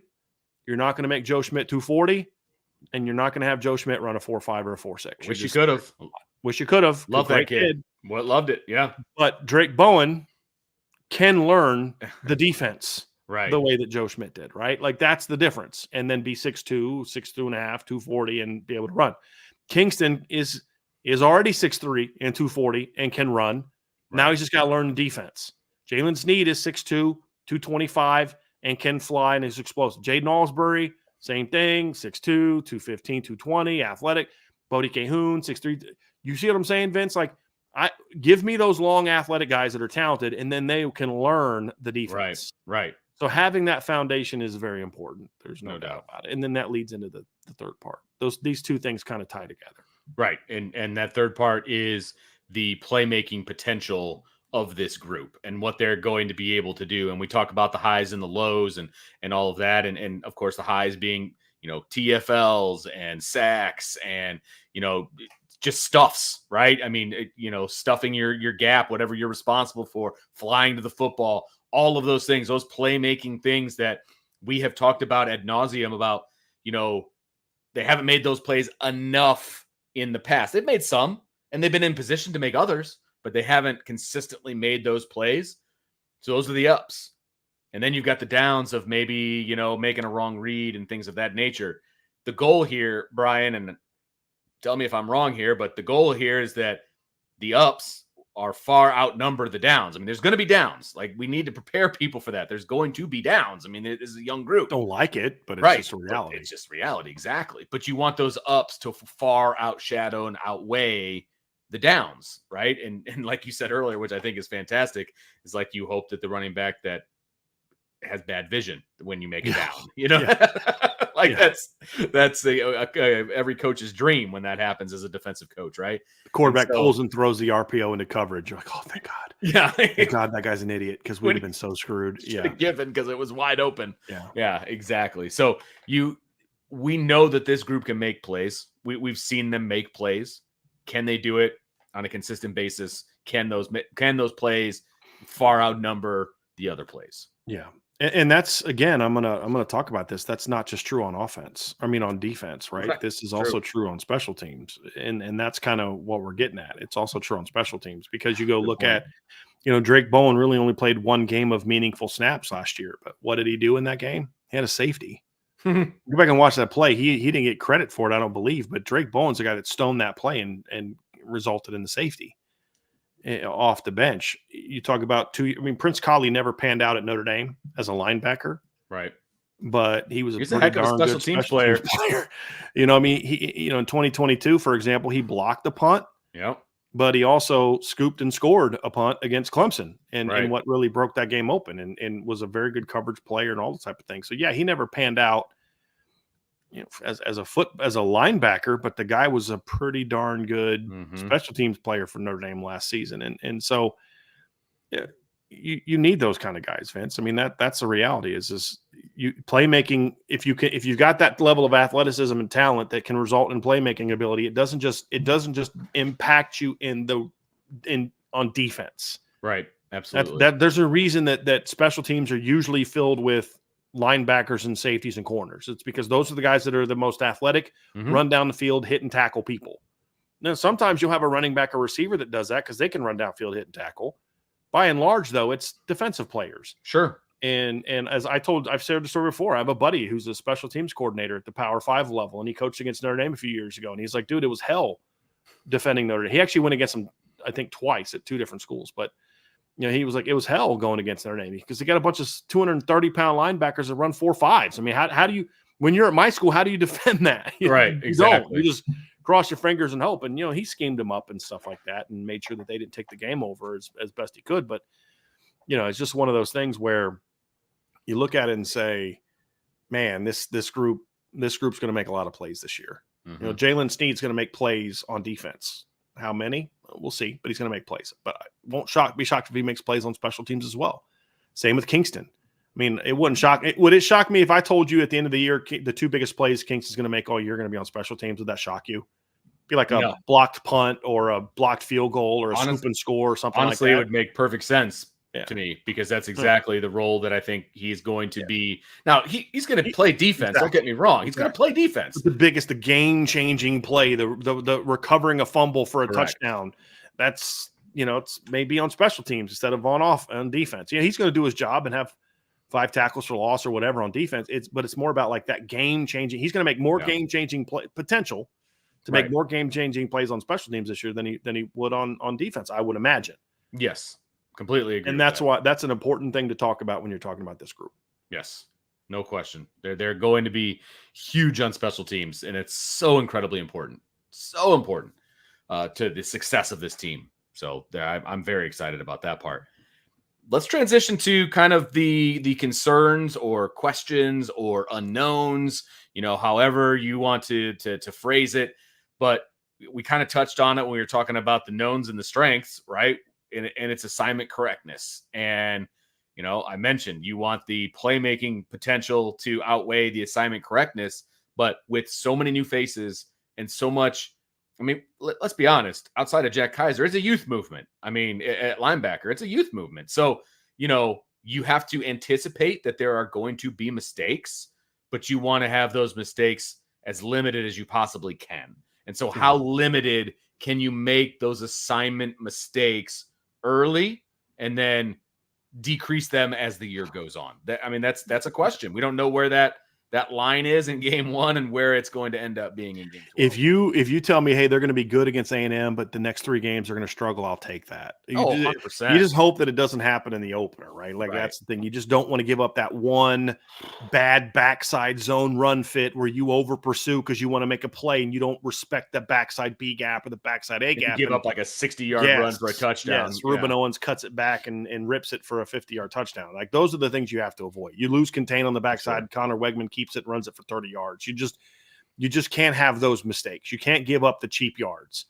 And that's what they're going to have to avoid as best they can and limit those plays. And how quickly can they become experienced vets? That's going to be a big thing. And that's on them to put in the work and be prepared. But it's also a lot of it's going to come down to Max Bulla as the position coach. And then also Al Golden saying, hey, look, I don't have JD Bertrand at linebacker this year. So I can't coach like I've got JD and then get mad if my young guys can't do it. I've got to coach like I got really talented young guys and then push them and coach them and teach them and get them going as fast as you can. But make sure, especially in that first game, like if Al Golden wants to get experimental in weeks 2 and 4, go for it, brother. Yeah. Like that's the time to experiment. Right. And that's also the time to get right, and all of those different things. And we've talked about that a million times, get right games and, things of that nature. You still take them seriously and you still, scheme to win and all of those things. But game 1, you just hope those things don't nip you in the butt. Right. That's the biggest thing is you can't have those massive mistakes and you can't like all 3 of you guys make a mistake on the same play. Right. Yes. That's part of it too. The other thing too, Vince, is when you look at the linebackers, we've talked about this before. I actually think they're going to get triggered more this year than they did last year. Okay. And in football terms, triggered is a good thing. Triggered is like you're really triggering them to attack. It's a blitz, it's a run stunt, something like that. They're triggered on that play. Who's triggered? Is it the Mike, the Will? That kind of thing. So it's a good thing. You're going to use them. I think it's because what that does is it's going to say, hey, listen, on this play, you're attacking this. There's no read. It's you go here. Yeah. You also have to be careful that you're correct on those things as well, because if you don't, hey, we brought you thinking we're going to get to the quarterback. If you hit the wrong gap and you get blocked, now do we not get to the quarterback, but we have less guys in coverage now. So it's not even just like read, react, and flow. And it's also like, hey, man, we're bringing you. You're supposed to go through the B gap. You went through the A gap. So guess what? You lost. The quarterback stepped up to the left, ran through that B gap, which was now vacated. And, he ran for 15 yards on 3rd and 9. You've got to also make sure that you're not making those mistakes as well. So that's going to be a big question mark. And I'm not saying they're going to make a bunch of those mistakes. I'm saying they're going to make some mistakes. It's not okay to go out there and have every 3rd play is is an MA. You can't have that. That's not what we're talking about. But you've got to still perform at a high level. You just have to limit those as much as possible. And then the other thing that's going to be a key for these players is can you don't make the same mistake over and over and over and over and over. Yes, exactly. Learn from your mistakes. Right. It's just like having kids. It's one thing to make a mistake. Cool. Learn from your mistake and don't make it again. Like that's the biggest thing. I can forgive a mistake, even as a coach, I can forgive a mistake.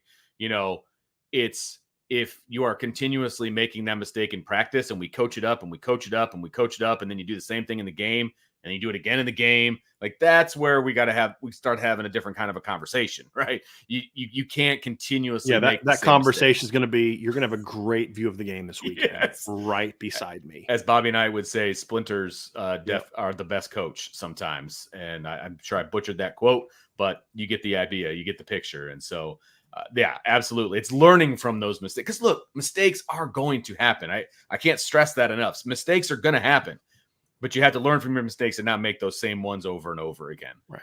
And that kind of goes back to the depth that we talked about earlier. If that ends up being the case for somebody, there's going to be somebody nipping at their heels to take over. Those reps aren't sacred to one guy. And so that's where depth comes into play. And that's where, guys make guys better. Basically, the iron sharpens iron cliche. I mean, it's true. Guys are going to be nipping at your heels. They're going to be playing their best ball, and they're going to force you to play your best ball. And so that's going to be super important as well. Tackling, Brian, is something that I kind of have a love-hate relationship when it comes to football these days in 2024, whether it's at the peewee level, the high school level, the college level, the pro level. Like, tackling's not great these days. It just isn't. And that's just the world we live in because of the lack of hitting in practice and all of those different things. But tackling just has to be better in general, and that goes for everybody, but it also goes for Notre Dame, and it goes for these linebackers as well. And obviously these guys weren't necessarily playing a bunch last year, but tackling from the linebacker position needs to be better. It just does. I mean, there were opportunities that were not met last year sometimes because of lack of tackling. I would argue they were, not saying that you're not saying this, they were much better tacklers last year than they were the year before. Fair. And my concern is not so much. My concern with part two is the tackling comes down to really the first part. It's when you're not quite sure where you're going to be, you're not in the right hole. Sure. You don't get there with the same force, the same timing. It is so much easier, Vince. You and I think you played defense also in high school, right? Yep, I know safety. I played some defense my senior year. And when a running back can get a full head of steam and get in space, it's hard to, if that guy's any good, he may make you look bad every now and then. You know what I mean? Yep.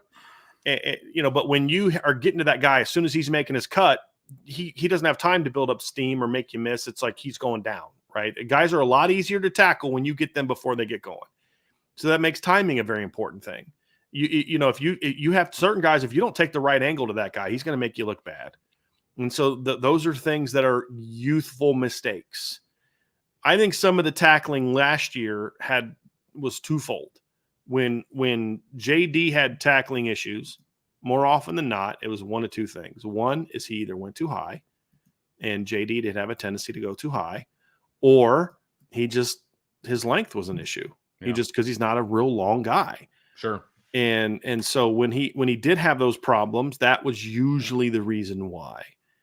And when you look at Marist, his issues were more about how do I say this? Not being in the right place at the right time, right? Not assignment sound. Yeah, not taking the right angle, things like that. It is ironic that last year the game that JD and Marist, the game that they both had their season high in missed tackles, was the same game. Can you guess who the opponent was and why I would want to be bringing this up?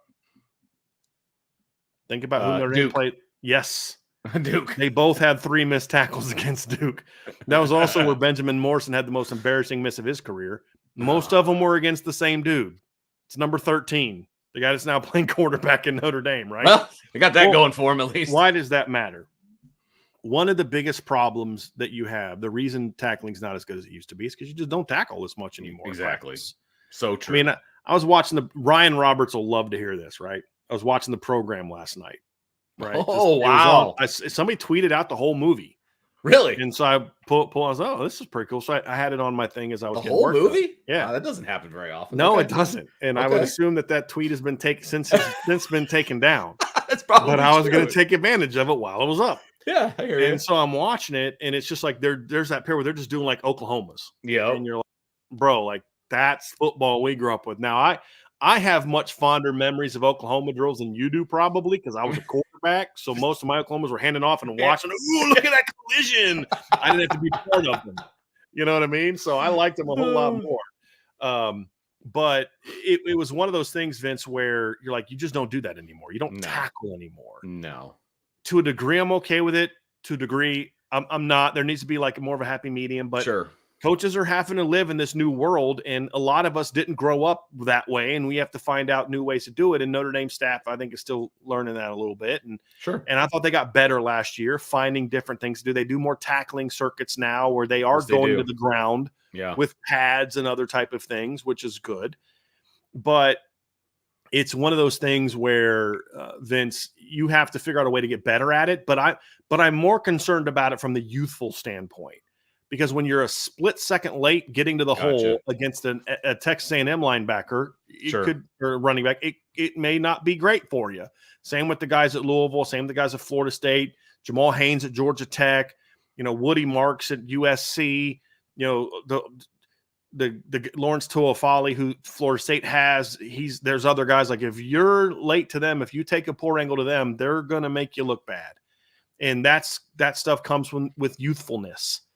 And so that's why tackling to me is a bit of a concern there, because it's that. Like Drake Bowen's not going to have some of the same missed tackles that JD had, because he just doesn't have the lack of length that JD had. Where Drew Tranquil ran into this a few times at Notre Dame as well, where he would go to make a tackle and guy would put his hand on his face and he just couldn't get to him because that guy had decent length and Drew had 31-inch arms, and he just couldn't get to a guy and he'd miss that tackle in the hole. And then you'd see Tavon Coney, who had much longer arms, would have that same thing happen, but Tavon could still get hands on the guy and make the tackle. Right. Drake and Kingston and Jalen Sneed won't have that same issue that JD had. Sure. Their issues are going to be more like Marist's, where you're not where you're supposed to be, or you're not taking the proper angle to get to the point of attack, right? Mm-hmm. And so as long as they can, the faster they pick things up, the less mistakes like that they're going to make. That's going to be the key. And what's funny is the guy that I thought, outside of Jack, the guy that's the best tackler that I've seen in practice as far as being in the right position is probably Jaden Alsbury, because he's probably the most instinctive linebacker they have. Just smart, knows where to go. He's going to be more in space, so it's a little different animal for him out there in space. Those guys inside are really where a lot of my concerns are, and how are they going to do? There was a play last year, I think it was against Central Michigan, where Jalen Sneed came on a blitz and it was like, it's like a missile coming through the hole.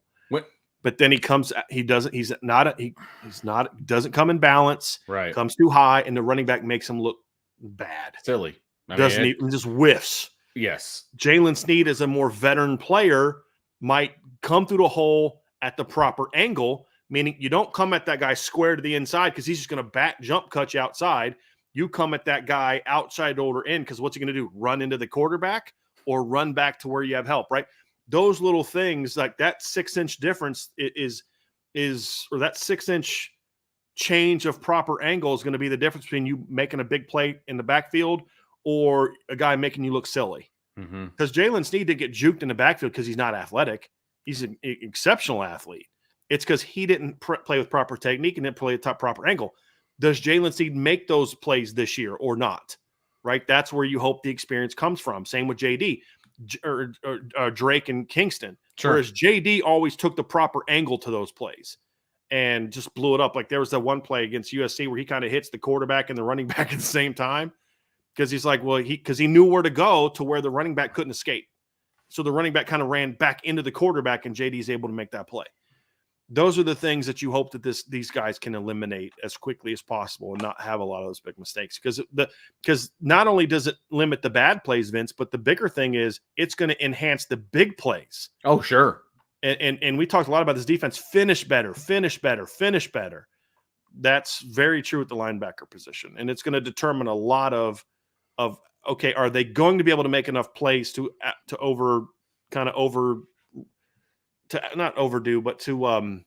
nullify maybe some of the technical mistakes they're going to make, or assignment mistakes they're going to make. That part right there is going to be the key to that. Yeah, and turning mistakes into big plays too. You know what I mean? Because a slight mistake in the past has meant a big play, but a slight mistake now, because of the athleticism and, things of that nature could turn into a big play for Notre Dame as opposed to giving up a big play, right? The margin of error is larger than I think it has been in the past at linebacker. Does that make sense? You know what I mean? Like, not that you want to keep erring, but I just think the margin of error is a little bit bigger because of the lack of experience. Right. Once that gets rectified with experience by playing more, right? Because I hate to break it to y'all, but there's really only one way to fix inexperience, and it's to play. Gain experience by playing. 100%. That's why I always love coaches that never play certain guys. Well, he doesn't have enough experience. Well, whose fault is that? You're the one that chooses to play him or not.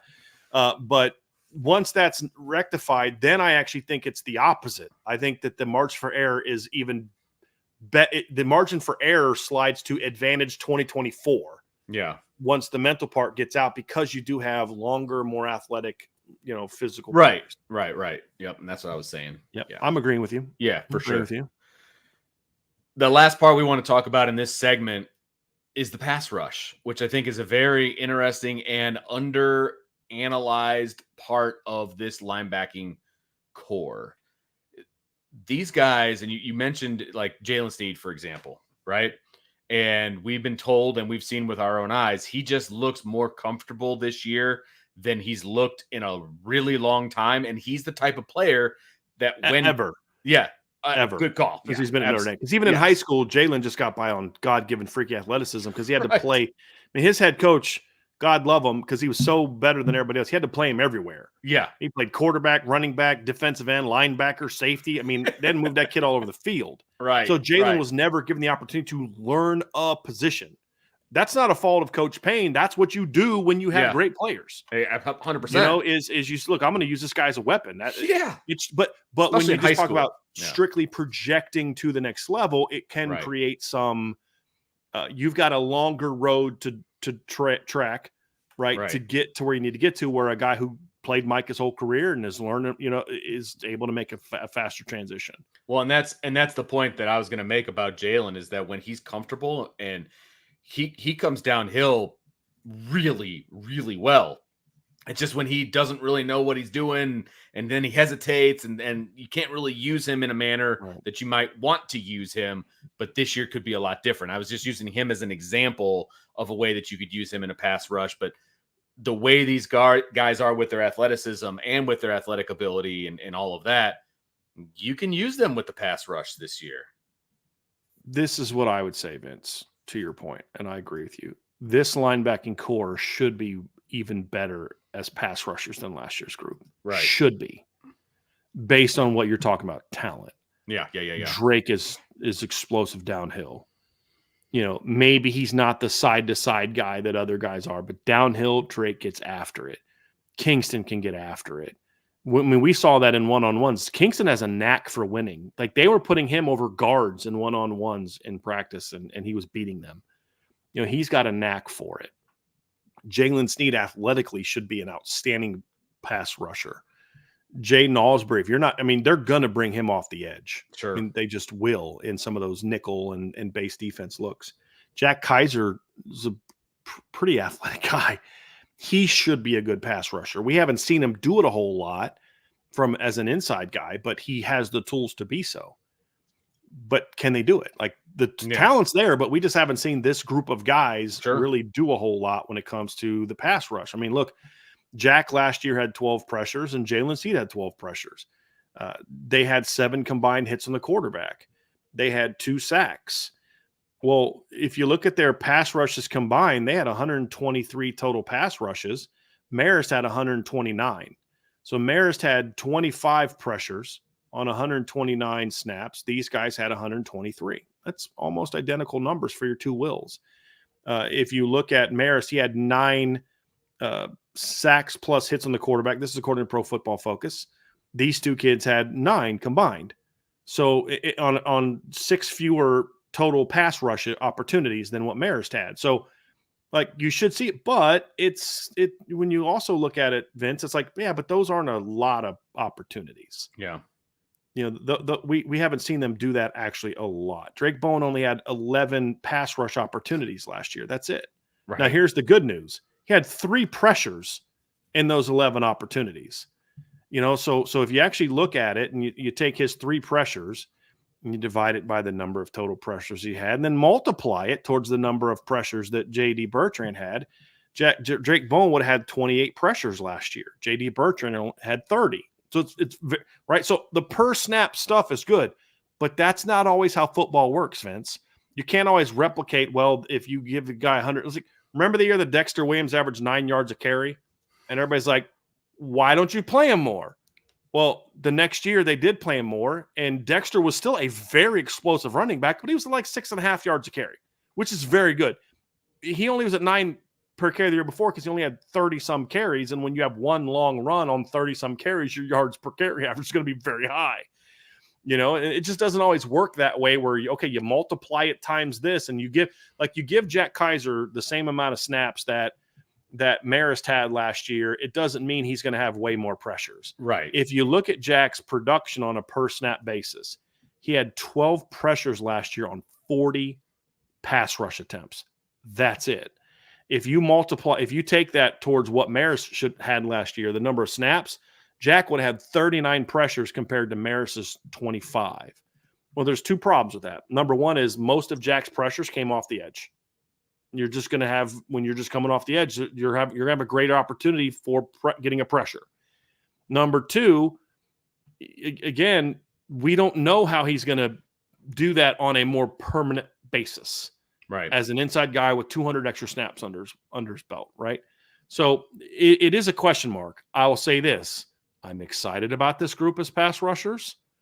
I think that they've got a chance to be very disruptive, not just on getting pressure on the quarterback, but it's a much longer group outside of Jack Kiser than it was last year. And I'd be curious to see what Jack Kiser's length is compared to J.D. Bertrand's. I'm very curious to see that because I think Jack looks about 1/2 inch to 1 inch taller than J.D. Yeah. Just visually, he looks taller than J.D., but not by a ton. Sure. J.D. was a little thicker than Jack is, but Jack looks a tad longer than J.D. Like here.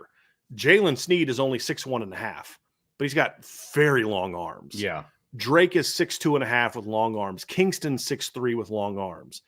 And height to me matters a lot more for a linebacker when it comes to breaking up passes. Height plus length, right? Because if I have 31-inch arms and I'm 6'3", I'm going to get a lot higher than a guy that's 5'11" with 31-inch arms, right? I mean, I'm not the smartest guy in the world when it comes to math, but I can figure that one out, right? That's math. And so you've got longer, taller linebackers that are athletic. The disruptions aren't just going to be getting to the quarterback. You hope that they're also quarterbacks trying to throw hot. You get your hands up. Right. More tip passes.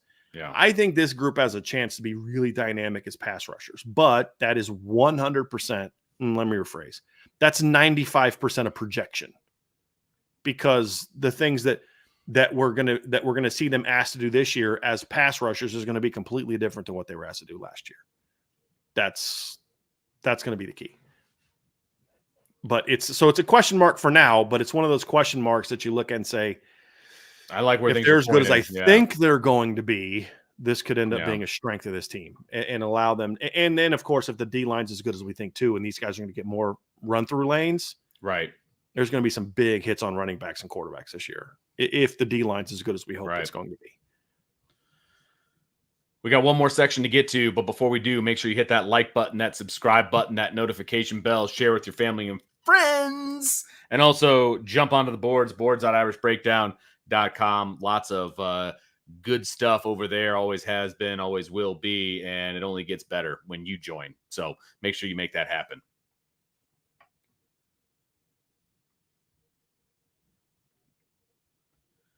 The final piece of the puzzle, as they say, Brian, when talking about linebackers and breaking down the position group, is the breakouts. Who has an opportunity to be a breakout player at the linebacker position? Lots of new faces, lots of new positions. As you mentioned at the top, no returning starters at linebacker in the position that they are playing. So who could break out from this group? It could be a long list. It could be a short list, depending on how you look at it.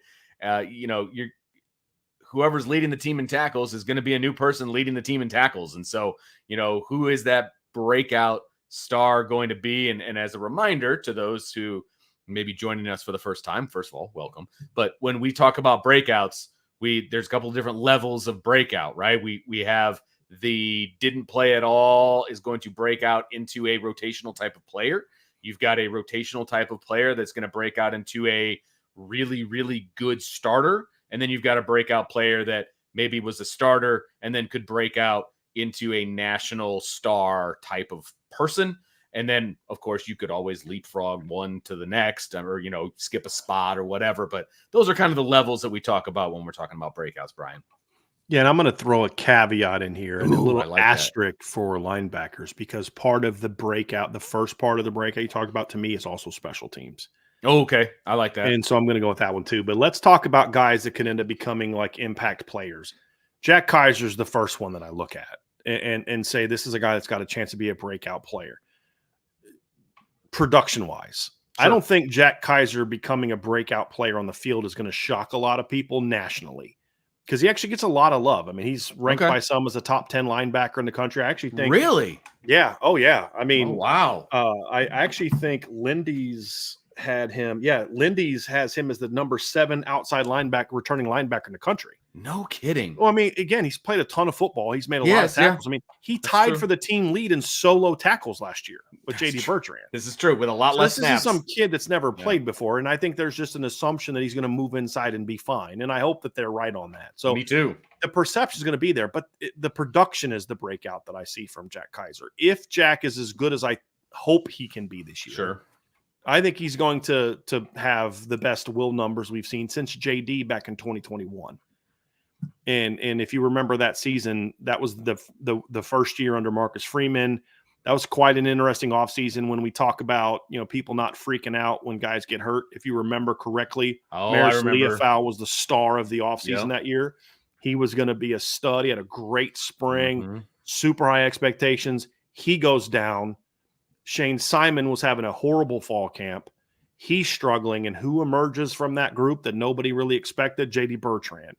And JD goes out that year playing in Marcus Freeman's defense, has 101 total tackles, 63 solo tackles, which was the most Notre Dame had since Tavon Coney had 63 in 2018. And before that, Jalen Smith had 69 in 2015. Jalen had 64 in 2014. Manti had 55 in 2012, and Manti had 62 in 2011. Manti had 64 in 2010, 66 by Kyle McCarthy in 2009. So J.D. Bertrand's one season at will linebacker was very productive. Yeah. Very productive. And he had 7 tackles for loss, 1.5 sacks. I think Jack, I don't know that Jack is going to get to 101 tackles. I don't think he's going to play enough to get to 101 tackles. That team was involved in way too many close games that year where your linebackers had to play 4 games. I think there's going to be a lot of the Jack's out by the third quarter type of games this year. What I think is going to happen, though, is a big jump in the disruptive production. I think Jack's going to be more maybe not. He's not going to be as good as maybe Maris. It's delivering some of the highlight reel plays, but I think Jack's going to get to the football a lot more than Maris did last year, a lot more consistently. Oh, yes. So we should see 8, 9, 10 tackles for loss this season from him, because again, we're not talking about him replacing JD's production last year of 7 tackles for loss. We're talking about it. Can he replace Maris's production from last year? Maris had 44 tackles, 6 tackles for loss, 3 sacks. If Jack Kiser doesn't go way past, if Jack Kiser's not at least 60 to 70 tackles next year, 7, 8 tackles for loss this year, I'll be shocked. Shocked. So I think, and then of course with that comes even more recognition from an certain accolades. Yeah. He's got such a nose for the football, Brian, that I just don't see how he's not around it at all times. It's just, right. And I know that he's probably going to end up splitting some reps here and there, and maybe he's not going to be on the field as much. And I get all that, and I totally understand it. But man, when he's on the field, when we look back on this season and we do the per snap production and all of that, like we do with him now, it's still going to be very, very good. I don't know that it's going to be as good as it was, because the volume of snaps is obviously going to go way up, and they're going to rotate a lot more for sure. And I think they did last year as well. His nose for the football is just so good. I mean, his instincts are just so good. And now you're going to place him a little bit closer to the football as well, being on the inside. And so, yeah, I agree with you. I'm excited to see what Jack Kiser can do in this linebacker room with these other guys around him as well. You know, he's going to be a focus of the defense to a degree at the second level. There's no doubt about it. But how do you not focus on a guy like Drake Bowen? How do you not focus on some other guys as well? You know what I mean? Forget Drake Bowen. You got to deal with Howard Cross and Riley Mills first before you got to worry about Jack Kiser. And that's what we were talking about the other day, yesterday, when we were having the D-line conversation, Vince, is the better those guys are, the more you can't. I mean, by the time you get off the Jack, he's already at you. And if he's at you by the time you get off a block, you're done. You're good luck. Toast. Right. And so I do believe Jack's going to have a breakout in that regard. Again, is he going to put up like Jalen Smith type numbers, Tavon Coney type numbers, 100+ tackles, 10+ tackles for loss? No, I don't think he's going to do that for a host of reasons. Different defensive system. Sure. You know, rotating more blowouts, things like that. But I think he's going to have a very disruptive season for Notre Dame. I do. So who's the next guy that is on your list? I'm curious to see if we match up here. I mean, we could really go the whole group. I've got really 4 guys that are going to be breakouts to some degree. 5 guys are going to be breakouts to some degree. 4 linebacker, 1 somewhere else. My next guy is, I think, Drake Bowen. Yep, and too. It's hilarious. The takes on Drake Bowen are – it's like last year – a lot of the people in the chat were like, he needs to play over JD Bertrand and blah, blah, blah. And I remember how pissed I was when they didn't start Drake against Central Michigan. Remember that? Like, I thought that was, I still think that was a mistake. But now a lot of those same people are ready to say bench Drake and play Kingston. And so it's funny within the fan base of people who just think the Drake Bowen's just not going to play this year. But I also think there's been an unhealthy pushback against Kingston. Like, some people are taking out on Kingston frustrations they have with what fans are saying about Kingston. And I think that's just as unfair as saying we're ready to write off Drake Bowen. So I'm going to go here. I think they're both going to be breakout players for Notre Dame this year. I think Drake's going to be the starter. I think Drake's going to be a pretty good football player. I think he's going to be very disruptive. He's going to deliver some punishing hits. He's going to make his fair share of mistakes. But he's going to be a very disruptive player as well, in my opinion. He's going to add a lot more physicality to the run game than what they've had at Mike in recent seasons. JD was a really good run player because he was smart and fast, and he could beat you to the point of attack. Drake's going to be able to play with a little bit more of the ferocity that you need from a Mike linebacker. But you're also going to see a lot of Kingston. And the thing I love about what Notre Dame is doing is, Kingston's playing a lot of Mike, but that's not the only position he's playing. He's going to also be playing a lot of Will and doing a lot of different things as well. So I think they're both going to be breakouts. I think they're both going to be guys that have a chance to come out this season and be playmakers for this defense. And at times it's going to be Kingston spelling Drake. And at times I do think, again, this is a total projection. I think they're going to be snaps where we see Kingston and Drake on the field together. I think that's especially against some of the teams that like to run a football a lot. Sure. And I think that could potentially be a preview of 2025. Potentially. I think Jalen Sneed might have a little something to say about that. But and I hope he does. You know what? The more competition, the better. But it's saying about competition, sure, but it's also about like some of the best linebacking corps Notre Dame has had in recent years. You had 3 guys that played a bunch. I mean, heck, in 2017, your top 4 tacklers were all linebackers. You remember that? Because in 2017, you had Drew was your rover. He finished 3rd in tackles. Niles was your starting Mike. He had 92 tackles. Greer started half the games at Will. He had 75 tackles.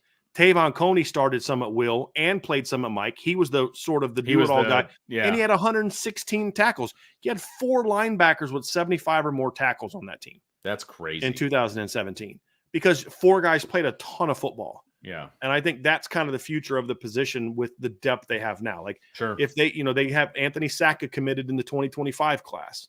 They're hoping to land Madden Faremo and Nathaniel Usu-Boateng. Guess what? When those guys get to campus, there's going to be people in the chat. They need to bench Kingston and play. Oh yeah. But the reality is that's a good thing because it's showing how well Notre Dame is recruiting. Sure. That people are like already ready to dismiss this freshman All-American because this guy is a stud too. And when you have that as a coach, it's like, okay, play them all. find a room for, find a role for all of them. And that's going to be the task in front of Maris Leofau, or not Maris Leofau, but in front of Max Bulla and Al Golden this year, is how can you use all of them? Sure. That's going to be the key. And when I look at Drake, I think he's going to be a breakout. There's not a lot of people nationally talking about Drake. And I think that's going to change a little bit. And there are a lot of people talking about Kingston, and I think he's going to answer that bell and go from a guy that's, never played it down to a very important player for Notre Dame. So I have them both. I have them both as breakouts this season. I was going to go Jalen Snead as well, and I think it's certainly possible, very, very possible. With him, I just need to see it a little bit. I'm not ready to go that route yet. But it won't shock me. Yeah. I'm not ready to predict it. Yeah, right. But I'm anticipating it, if that makes sense. I don't know if that makes sense, Vince. I think it can. He's looked great so far. But sure, because he's a junior and we've seen some of the things from him, it's probably not right. But I'm giving Drake and Kingston a little bit more of the benefit of the doubt because they're just more instinctive players than what Jalen has shown. Sure. But I also can't deny what I've seen with my own eyes in practice, Vince. Yeah. And it's like we talked about this, you and I, off the air last year in fall camp when we're talking about Maris. Like, I'm not going to talk about it on the show today, but dang, he looked good today. Yeah. And that's kind of how I feel about Jalen so far. It's like, I don't want to talk about him in the show because we've been here, done that.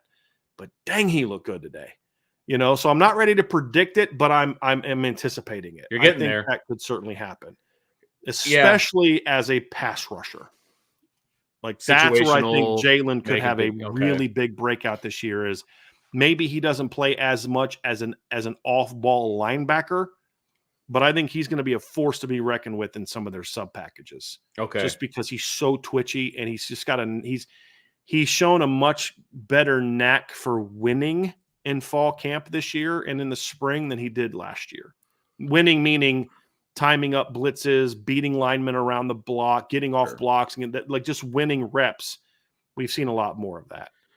I could get on board with that assessment more so than as a breakout player per se, right? I can definitely get on board with that because I think that's a great niche home for him where he could make a name for himself and where he could really help this team. Really help this team because I do think he's an instinctual pass rusher when you're just giving him that responsibility.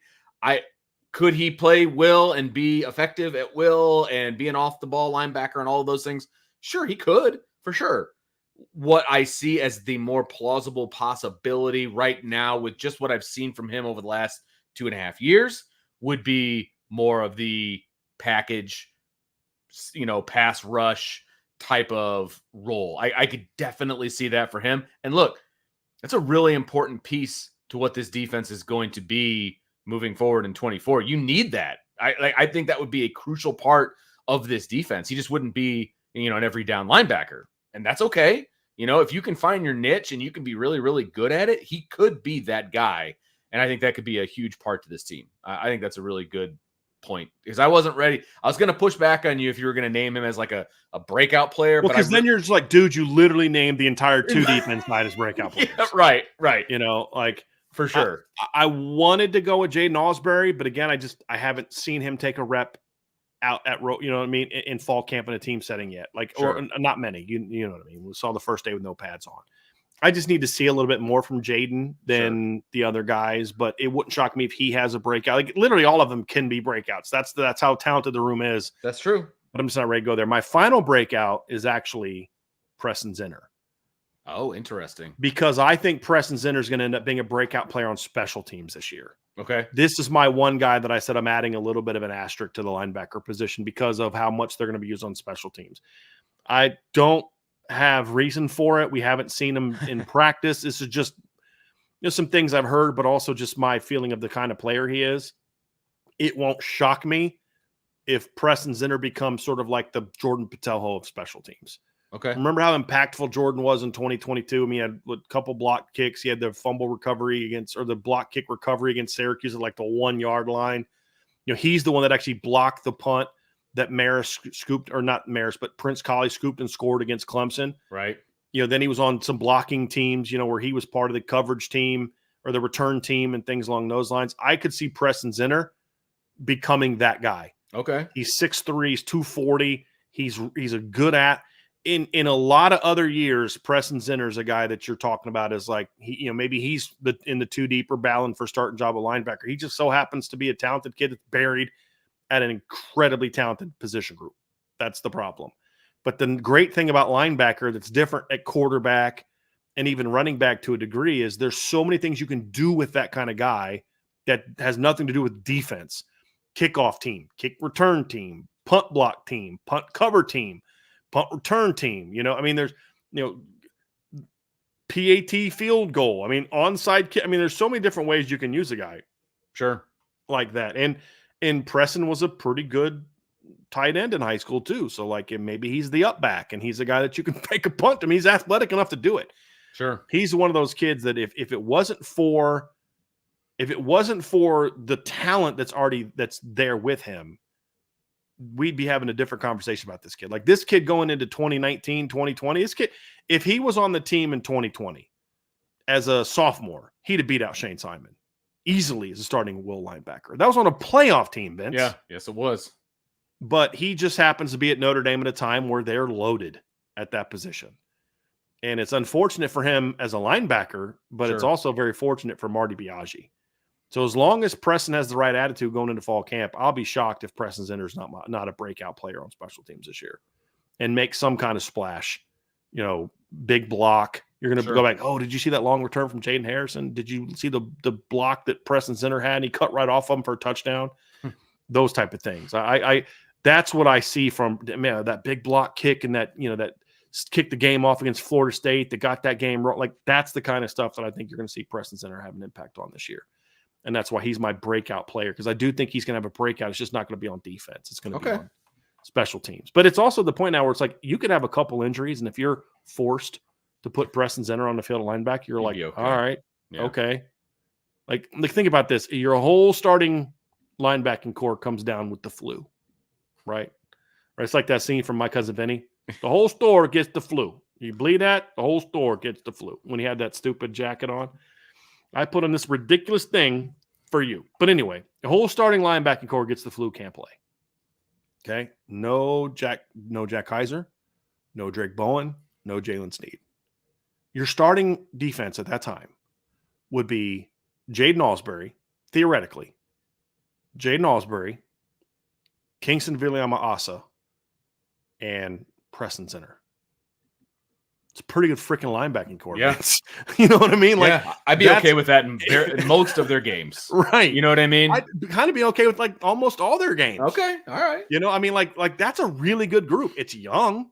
Very. Super young. Very. And that's the concern. But talent-wise, you're like, dude, those are pretty good flipping players. And they would be bigger than the starting lineup.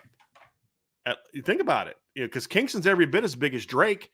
And then you'd have Preston at 6'3", 235, replacing 6'1", 230 Jack Kiser. So you look at it and you're like, that just speaks volumes about how loaded this group is. And so I'm looking forward to seeing this group play. Yeah. Oh, that would be an understatement. I'm very much looking forward to seeing this group play. There's no doubt about it.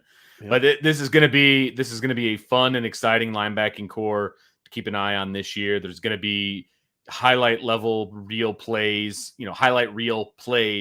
that are going to be made. And you just hope that some of those other plays are few and far between. And that's the hope of this group moving forward. And again, the athleticism, the speed, the length of this group, it's going to be fun to watch, folks. It's going to be fun to watch. So stay tuned for sure. And we have a couple super chats, Vince. Oh, before we get out of here, I wanted to have you answer. This one. Beefeater. We had another one from Carson Jackson, but Beefeater says, Vince, with your unique view on the kicking world, what are the more subtle advantages of a punter with a 5-second hang time versus the NFL average of 4.4 seconds? Can we just say something real quick? Go for it. James Rendell's not going to average. Not a chance for punt. It's just not good. Well, and he's not going to be asked to have 5 seconds of hang time for all of his punts, right? Just like you don't ask a guy to do something that you can't do. That's just not going to happen. Right, exactly. So what is the advantage of a 5-second hang? It's to allow your coverage team to get down there and there's no return. That's the advantage. That the longer the ball is in the air, the more of an opportunity you have to get your coverage unit down to cover the punt. And so you're going to see a lot more fair catches and things of that nature. And I will also say the spin on his ball that I was able to see on some of the video is just weird. Like I've never seen that before. And I have seen probably thousands of punters at this point in my life. And I have never seen that type of a spin where it kind of moves the ball sideways. So I have a question for you. Some people in the chat have said that has to do with how rugby basically is played. That's Australian rules football is rugby, correct? Okay, yeah. What we call rugby. Yeah, and I think they kick the ball there, yeah. and it's you're kicking it way differently than you are as a punter. So it's a different shaped ball, and yeah. So would that kind of maybe explain partly possibly why? Yeah, possibly. Is he super long? I'd be very curious about that. I would actually love to just sit down and have a conversation. What I would love to do, like my kid studies punting, like more so than he studies some of the things he should be studying, but he studies punting. I would love to hear those two like have a conversation about how you hold the ball, how you step it off, all of the different little intricacies that are involved in punting, and find out what the differences are from what my son does, which is more traditional, right? As to what James Rendell does, and to get that kind of a spin on the ball. And so I would be absolutely fascinated to watch that conversation take place. And frankly, I'm fascinated to see him actually kick a ball. He was actually kicking today, but he was on a different field behind a fence. And so I kept seeing the ball go up and go down, but not him actually kicking it. So people said Aussie rules football in rugby are different. I don't know. And they say that Aussie rules football is kind of in between the two. So I guess I don't know. Okay. Never watched it. I know there's like sevens. It was kind of like my assumption was that it was like what they call football in Europe is soccer. I just thought when they said Aussie rules football, since Australians are supposedly really good at rugby, that's what it was. But it's supposedly different. But the ball definitely comes off very differently. But it's very powerful. Absolutely. Like I don't know if you noticed some of the hang time, like some of the arch, not hang time, but the arch he was getting on some of those kicks. Like normally punters, you don't really see it from where we were today. You don't see their ball. But his you could see from practice. Yeah, and I will also say that the hang time was very, very good on the balls that I saw go up. The distance wasn't fantastic. So it just depends on what you're asking your punter to do. Is he backed up at his own goal line and you just want to get a bunch of distance?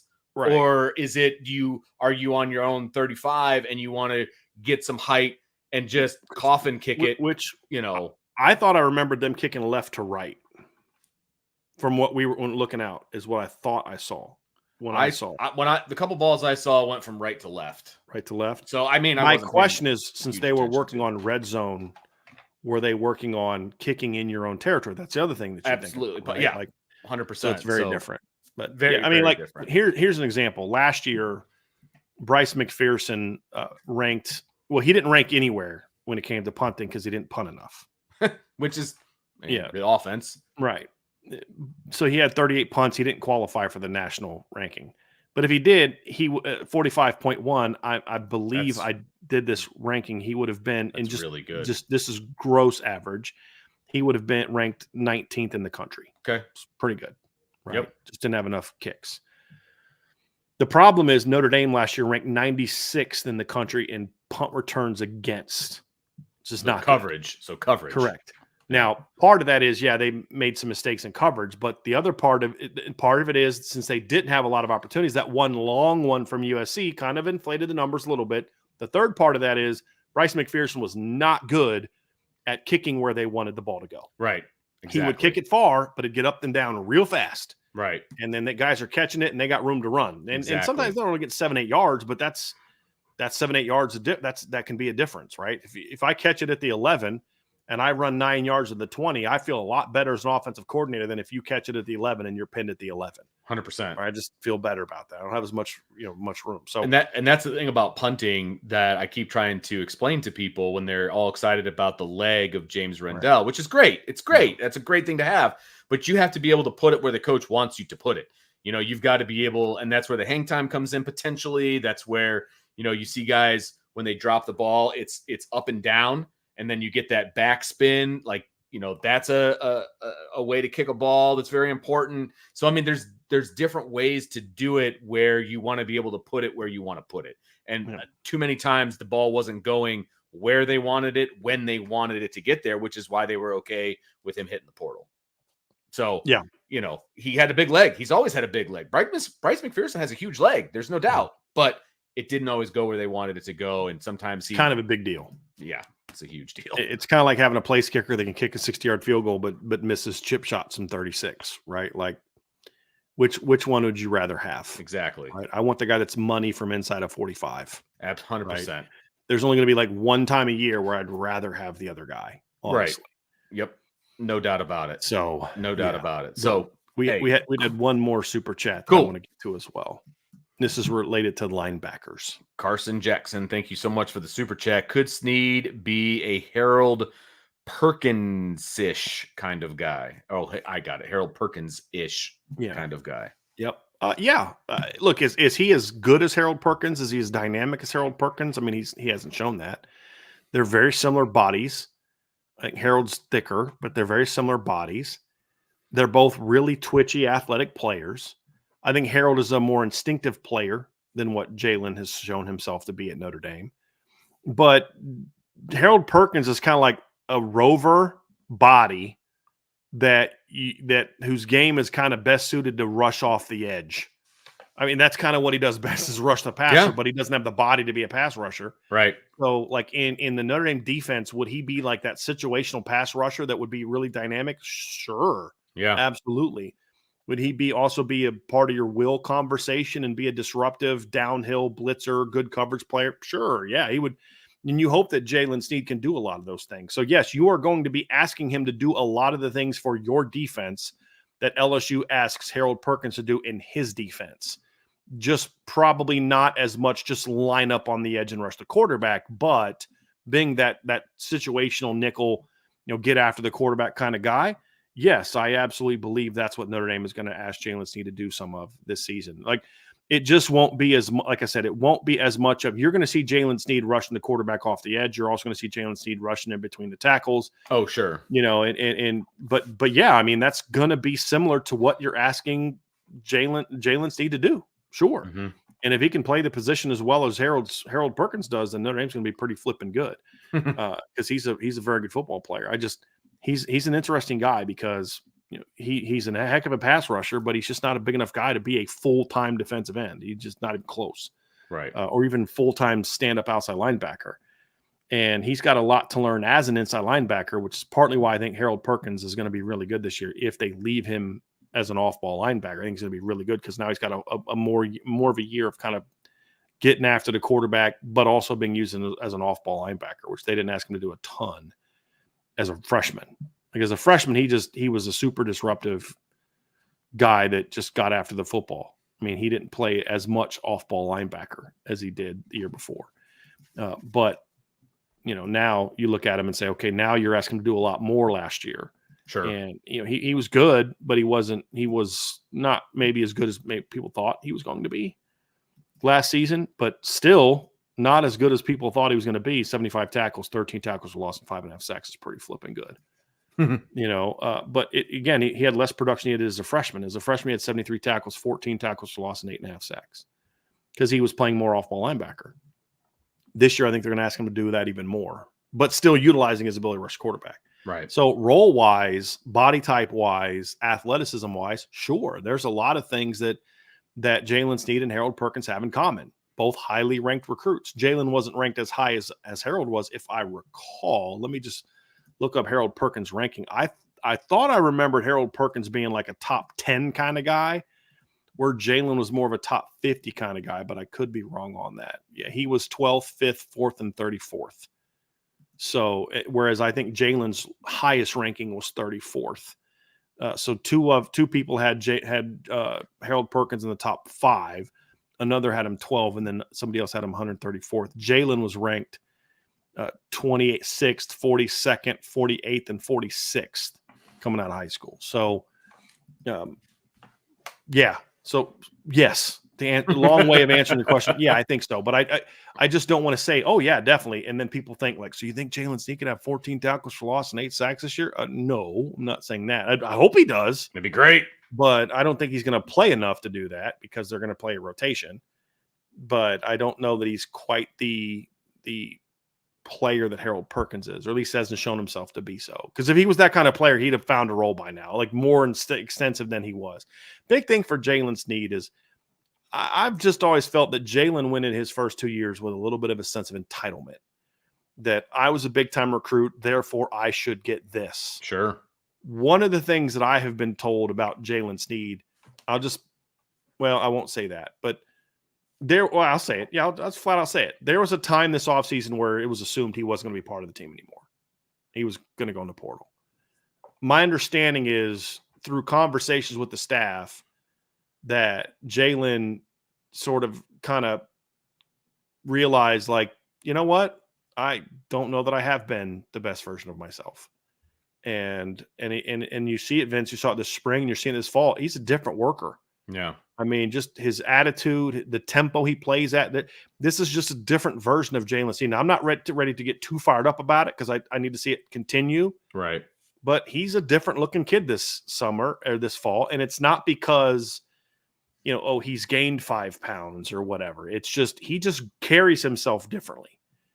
And if Jalen Sneed develops the right attitude about going about his business every day, he could be a breakout player as a linebacker, not just a situational guy. I just need to see it. You know what I mean? But yes, the talent, like Jalen Sneed's not a guy I look at and say, man, I had him as a top 50 player. I think I missed on the talent. I didn't miss on the talent. The talent's obvious. He's a top 50 caliber talent. It's just, does he have athletically, does he have the instincts, the feel, the desire to learn, right, the technical parts of the game, the passion to learn and play with the nuance that you need?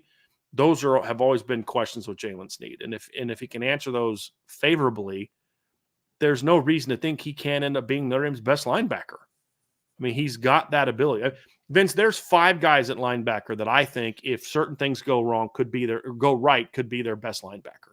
Jack Kiser could be their best linebacker. Drake Bowen, Kingston, Jalen Sneed, and Jaden Osbury. That's how talented this group is. Is that and it's not because you can say that, and it's like, well, it's because none of them are any good, and one of them may step up. This is because these are all really good football players. Yeah. I graded Jack Kiser, I think, was my lowest ranked recruit coming out of high school for me. I don't care what other people say. I give you guys that information so you know it. But for me, I believe Jack Kiser was my lowest ranked recruit coming out of high school, and I had Jack. I could be wrong on this, but I'm pretty sure I had Jack as a top 250 guy. I loved Jack. And I know, 1A football, I don't care. Yeah. Playing 1A, if you're a 4-5, he played like everywhere. I don't care who you are, where you play. That only impacts your numbers. Yeah. But Jack Kiser would have dominated as a senior, whether he's playing 1A or what's the highest, 4A, 5A? 6A. I don't care what level he was playing at. Jack Kiser was one of the best players in the state of Indiana in 2019. I don't care anything else. Right. He was a stud that you said punted, returned punts, played free safety, played quarterback. I mean, he was a dude. Yep. He was my lowest ranked guy of the guys that we're talking about. I mean, Jalen was a top 50 guy. Jaden Osbury is a top 50 guy. Kingston was a top 50 guy. I had Drake Bowen as a top 100 guy, but with a 5-star upside, just because with Drake, it was just about, he didn't really, play a lot of off-ball linebacker in his career. And actually, matter of fact, I'm wrong on that. I actually had Drake as a top 50 player as well. I thought I had him as a top 100 guy, but maybe it was after his monster senior year. Looks like I moved him up a little bit. But this is an incredibly talented room. Incredibly talented room. It just comes down to, can they put it all together? Because it's also a very young room. Sure, exactly. And Jalen Sneed might be the biggest wild card on the roster on defense. Like I remember we were talking 2 years ago, Sean Davis and I were talking he was telling me about a recruit that was at practice. And they were saying, what'd you see? And he was like, man, it's number 3. They couldn't block this number 3. Like, I mean, this is Joe Alt, Blake Fisher, Notre Dame. And they're like, they couldn't block who's number 3? I don't know who number 3 is, but they couldn't block number 3. And Sean and I are like, number 3? Who the heck is number 3? Like, oh, Jalen Sneed. Right. You know what I mean? And so the talent's there, but it's just about, can you put it all together and harness it and compare him to Jeremiah Usu-Koromo? The difference, to me, that's not a good comparison, because Jeremiah was a guy that you played as a pure rover in space. Jalen's more of a box guy. He'll play some rover, but Jalen's going to be doing his damage as a pass rusher, as an inside linebacker in the rotation, things like that. So it doesn't really matter what Jeremiah Owusu-Koramoah did. Different player, right? Very different skill set. So that's where you come down from. But like Vince, would it shock you at the end of the year if you're like Jalen Snead's their most disruptive playmaker at linebacker? It won't disruptive. Shock me. No, as a talent, it won't shock me at all. Right. There's literally not a linebacker that's in the top 5 that we look at that I would look at and say, boy, I'm surprised that guy was their best guy. The 5 guys I just mentioned, none of them are going to surprise. Like we talk about, like it's so unfair that people want to just dismiss Drake and put in Kingston, but it's also like, but you kind of understand it because Kingston's really good. You know what I mean? It's like they could all be that guy. And if Jalen Snead breaks out, the thing that's different is his breakout will look way different than the other guys because it's going to be more that means he's getting a lot of hits on the quarterback this season. And that could be a really fun thing to watch. Really fun thing to watch. And Vince's little because like I see it in your head, Vince. Like I see what's going on in your eyes. I know you. Yeah. And your thing is, dude, I want to believe. I want to believe, but I just need to see it. Yeah. I get it. Because you see him out there running. You're like, that dude moves different than a lot of other people. But you've also seen all the mistakes and the out of positions and all that. So that's what happens. The more you play, the more mistakes we get to see you make, and the more we can judge you. Right? Like that's just the reality of football, man. You're not wrong. You know? And so I get your hesitation, and I'm there with you. But at the end of the day, that's the thing is we also have to be willing to admit that if the light goes on for Jalen Snead, right, it's going to be fun to watch because he's different. I mean, not better, not worse, just different. Yeah. With how he plays the game than the other linebackers. They're more traditional linebackers. He's more of just a really athletic dude, and linebacker makes the most sense. Right. Right. But it's going to be fun to watch.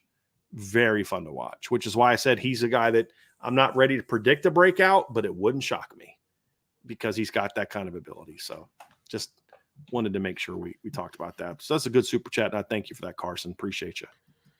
Any other super chats or is that good? No, that's it, man. Okay. That's it. Excellent. Well, thanks everybody for hanging out with us. Really appreciate the attention. And we've got more coming your way as we always do. And so make sure you stay tuned. Tonight you've got IB Nation Sports Talk, and I'm sure they're going to be talking some offensive line. Sean had a chance to talk to Joe Rudolph and then some other offensive linemen as well. And so I'm sure he's going to have some audio and all of that to talk about tonight on IB Nation Sports Talk. And then tomorrow, Brian and I will be back, and it's buy, sell, hold day, I do believe. And so that's a fun day for us. But we were also we'll talk a little secondary early. I was just going to say that. Yep, I'm sorry. You know what? I'm going to mute myself again. So you go ahead. That's fantastic. No, we're going to talk secondary, and then we're also going to do buy, sell, hold. And so it's going to be a fun little Wednesday. And so really looking forward to that. So make sure that you stay tuned with Irish Breakdown, because this is where you get your info. So make sure you like, subscribe, hit that notification bell. There's a chance of an impromptu show on Saturday. Just throwing it out there. There's a chance. Actually, it's probably going to happen because there is an opportunity for us to do a show, and so we're probably going to do one. So, but you would never know unless you have that notification bell clicked. So make sure you go ahead and do that, and of course, share with your family and friends, and jump on the boards.irishbreakdown.com. That is where all the fun happens, and if you're not there, you're a square. That's all there is to it. So, for Brian, can't be insulting people like that. I mean, it's true, but you can't say that. I don't know if it's like a 1950s insult. I don't even know if that's even legitimate or not. Every 20-year-old's like, what did you just call me? Yeah, exactly. I don't even know. Should I be mad about that? I know, exactly. So I don't even know if that even... The older fans are like, what? You better hope I don't run into you at a tailgate. That's right. Oh, man. So, hey, thanks for hanging out with us, guys. Really appreciate you. For Brian, I'm Vince, and we will talk to you next time on the Irish Breakdown Podcast.